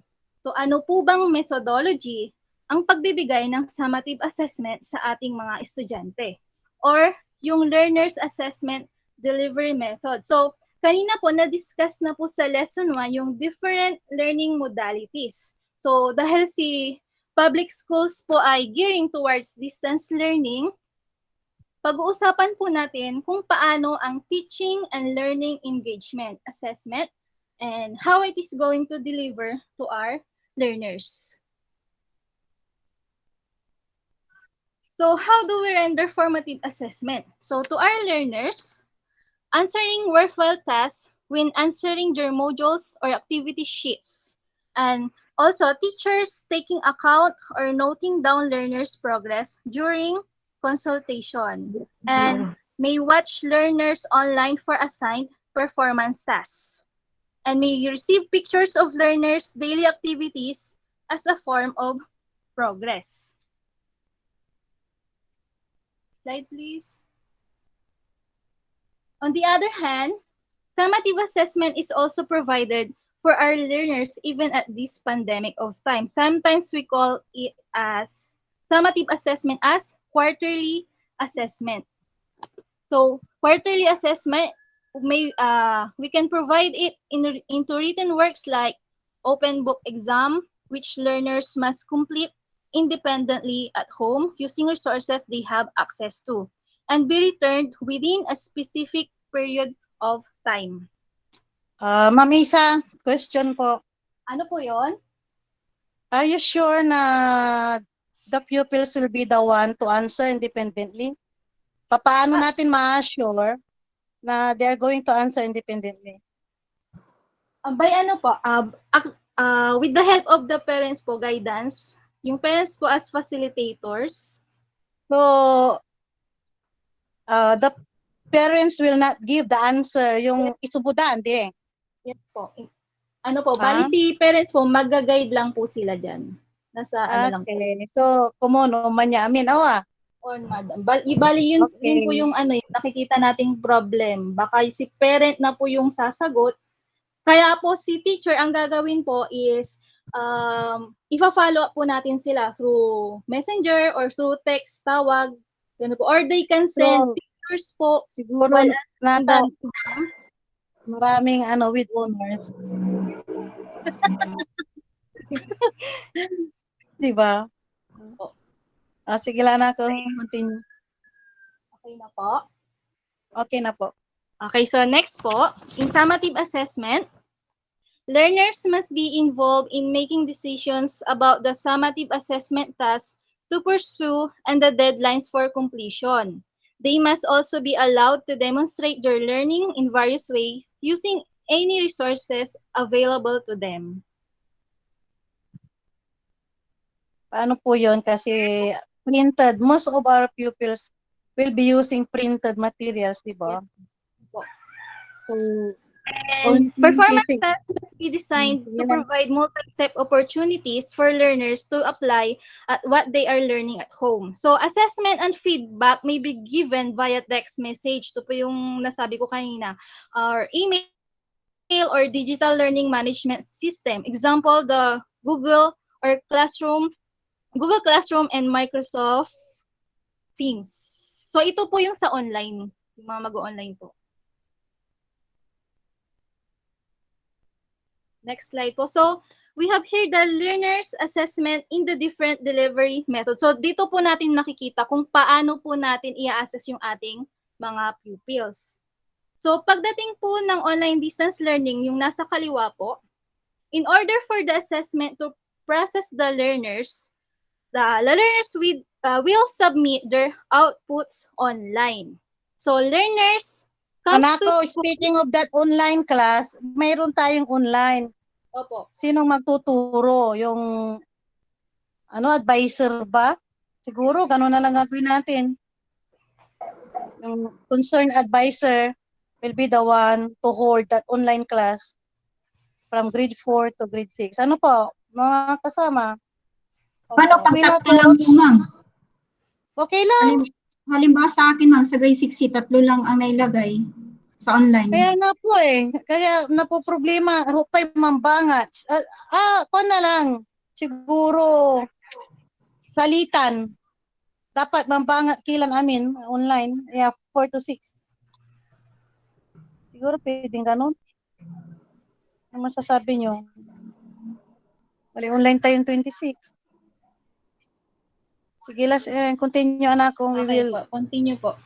So, second, the learners come to school to take the quarterly exams when already allowed. So, at this time po, bawal pa po ang face-to-face. So, bawal pa pong magpunta ang mga estudyante sa schools.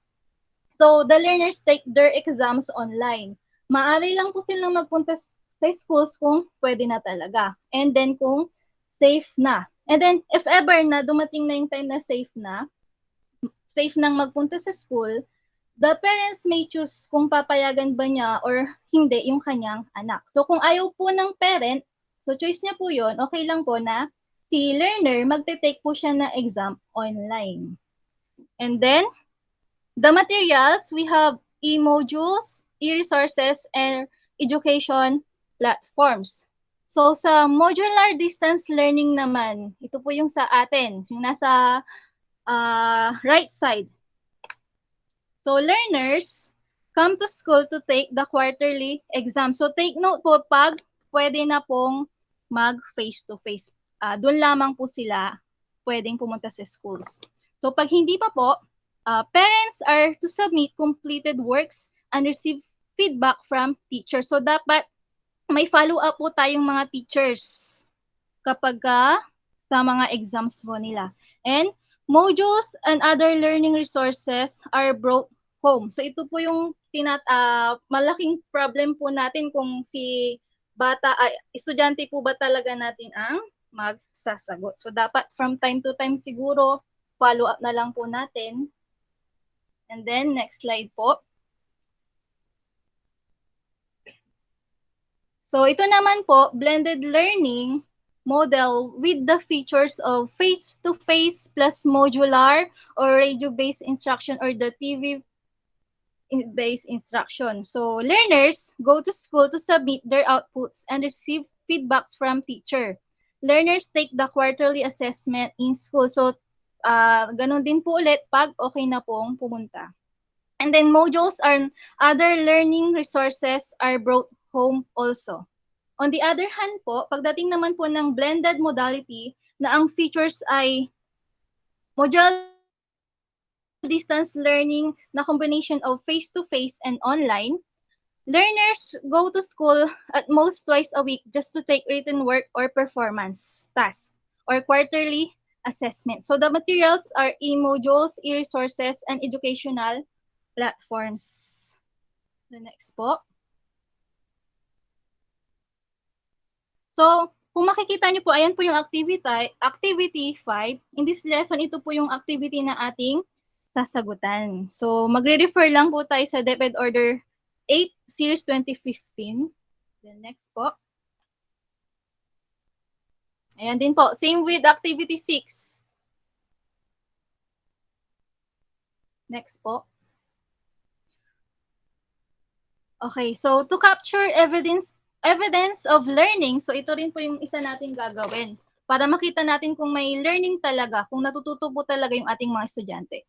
Learners shall prepare their portfolio or e-portfolio to include written works and products and performances, whether in a hard copy, soft copy, or a combination of these and shall be assessed using rubrics. So meron po tayong rubrics na pagbabasihan para i-assess ang ating mga pupils. Testimonies of parents and other adults in the family or learning facilitators and community leaders shall form part of holistic assessment. So what is a learning portfolio? So it is a purposeful collection of student work that comprehensively demonstrates not only academic achievements, but also the effort put forward by the student as well as the demonstrated progress in achieving learning outcomes. So meron po tayo ditong policy and guidelines, next po, on how to or guidelines on the preparation of portfolio and e-portfolio. So ito po yung mga guidelines kung paano natin ipapagawa sa ating mga estudyante. So ang source po natin is enclosure number 7 of the June 30, 2020 draft of the unpublished DepEd order titled Policy Guidelines on the Implementation of Learning Delivery Modalities for the Formal Education. So number 1, the scope of items that may be included in the portfolio or e-portfolio can be broad. So, ang mga laman po ng portfolio natin, we have samples of projects, students' independent work, homework, group work, presentations, essays, critics, journal log, collection of media resources such as photographs, videos, sites, online encyclopedias, and student resume, and other extracurricular activities, certificates, and awards. And then number 2,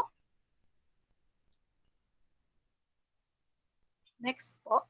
So there is no hard and fast rule that states a clear of list of items that should be included in a portfolio or e-portfolio. So the items depend upon the requirements of the learning area. So hindi ibig pong sabihin ng nabanggit ko kanina, yun po lahat ang kanilang ibibigay. So, depende po yan sa learning area. So, teachers and administrators and students and even parents may decide collectively on what to include in portfolios, which assessment criteria to use, how to evaluate student outputs, and what to expect from the end result.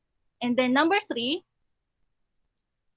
the learning portfolio or e-portfolio may also include evidences or testimonies of student learning progress from teachers, learning facilitators, or parents, which can be in the form of emails, interviews, conversations, teachers' notes to parents, teachers' comments on student work. So yan po yung kanyang mga laman. And number 4,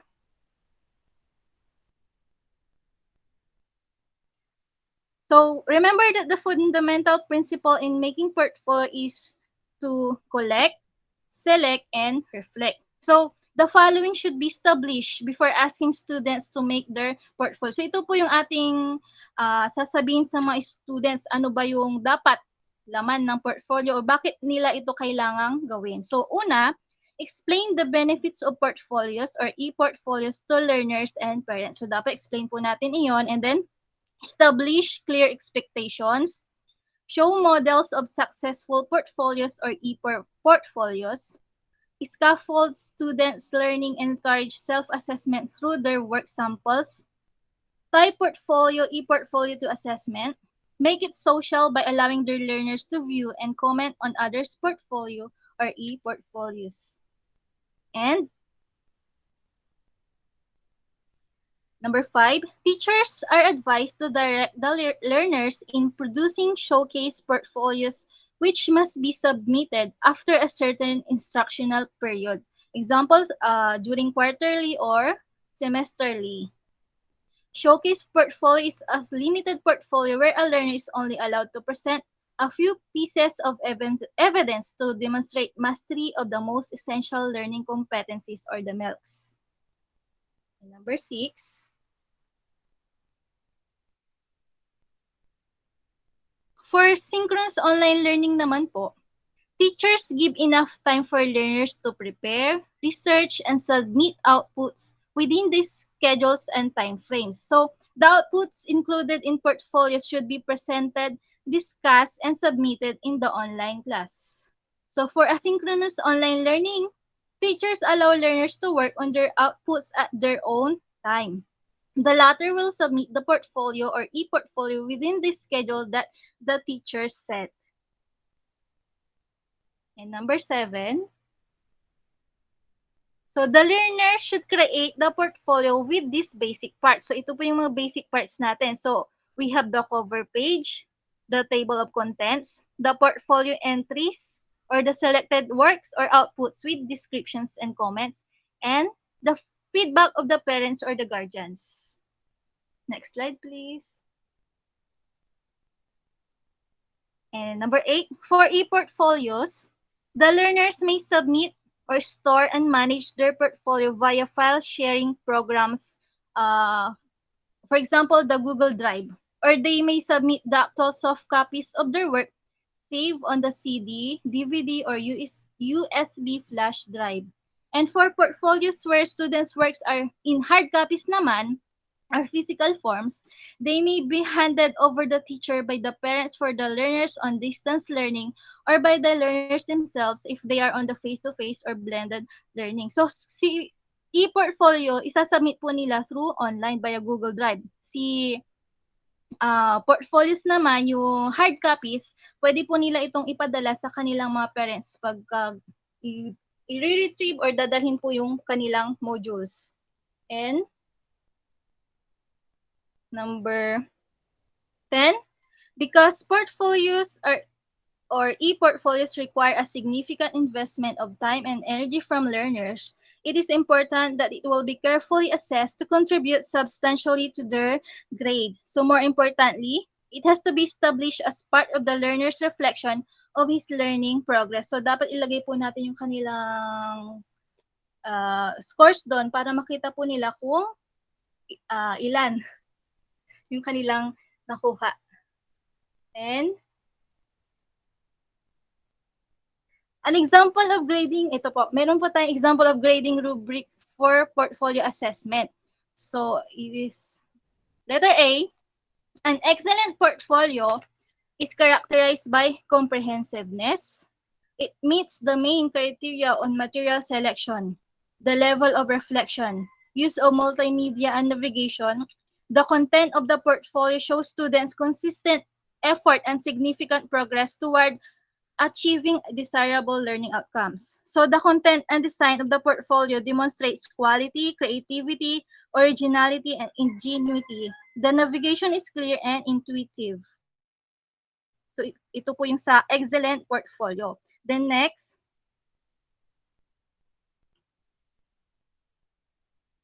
good portfolio naman po, it shows students significant effort and progress toward major learning objectives. However, some of the criteria are not fully met. So the content and the design of the portfolio demonstrate the certain level of quality without distinct creativity and originality. So good portfolio po yan. And average portfolio naman po, it contains evidence of student satisfactory progress. So kung kanina, excellent, and then we have good portfolio, meron din po tayong average portfolio, which meron po siyang satisfactory progress through the course. The content and design of the portfolio are limited to the required elements without distinct quality, creative, and originality. Most of the criteria are not fully met. So ito po yung mga hindi masyadong na meet yung requirements. May mga kulang-kulang pa siya. And then, meron din po tayong poor portfolio. It does not contain enough information to judge on a student's satisfactory progress through the course. So the content and design of the portfolio show limited or no effort to demonstrate its quality and originality. So the navigation is poor. So ito po yung pinakababa. Siguro si student hindi gumawa or isa lang yung na-answeran. Ganun po. Okay, so here is an example of student portfolio. Please watch po.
Okay, so yan po.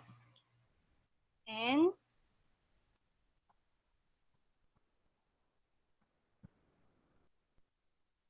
next slide po. So ipapakita ko lang po yung last na activity natin. Then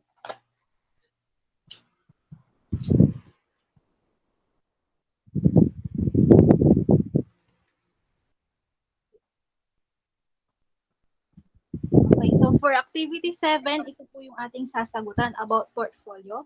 Ang hinay sound. And then, that's it po. Thank you. Stay safe and God bless po. Okay. Congratulations, Ma'am Isa, Thank you for po. the well-delivered topic. So, ay susunod pa po ba? Wala na po, ma'am. Afternoon session na po. So 1 o'clock po. We will resume at 1 o'clock. Yes, ma'am. Okay. So, Okay, thank you po. Okay. Congratulations again. Thank you, Madam Isa. ang gagaling ninyo talaga. Ang gagaling ninyo mag-present. Lahat kayo. Walang hindi magaling. Exceptional teachers. Yes.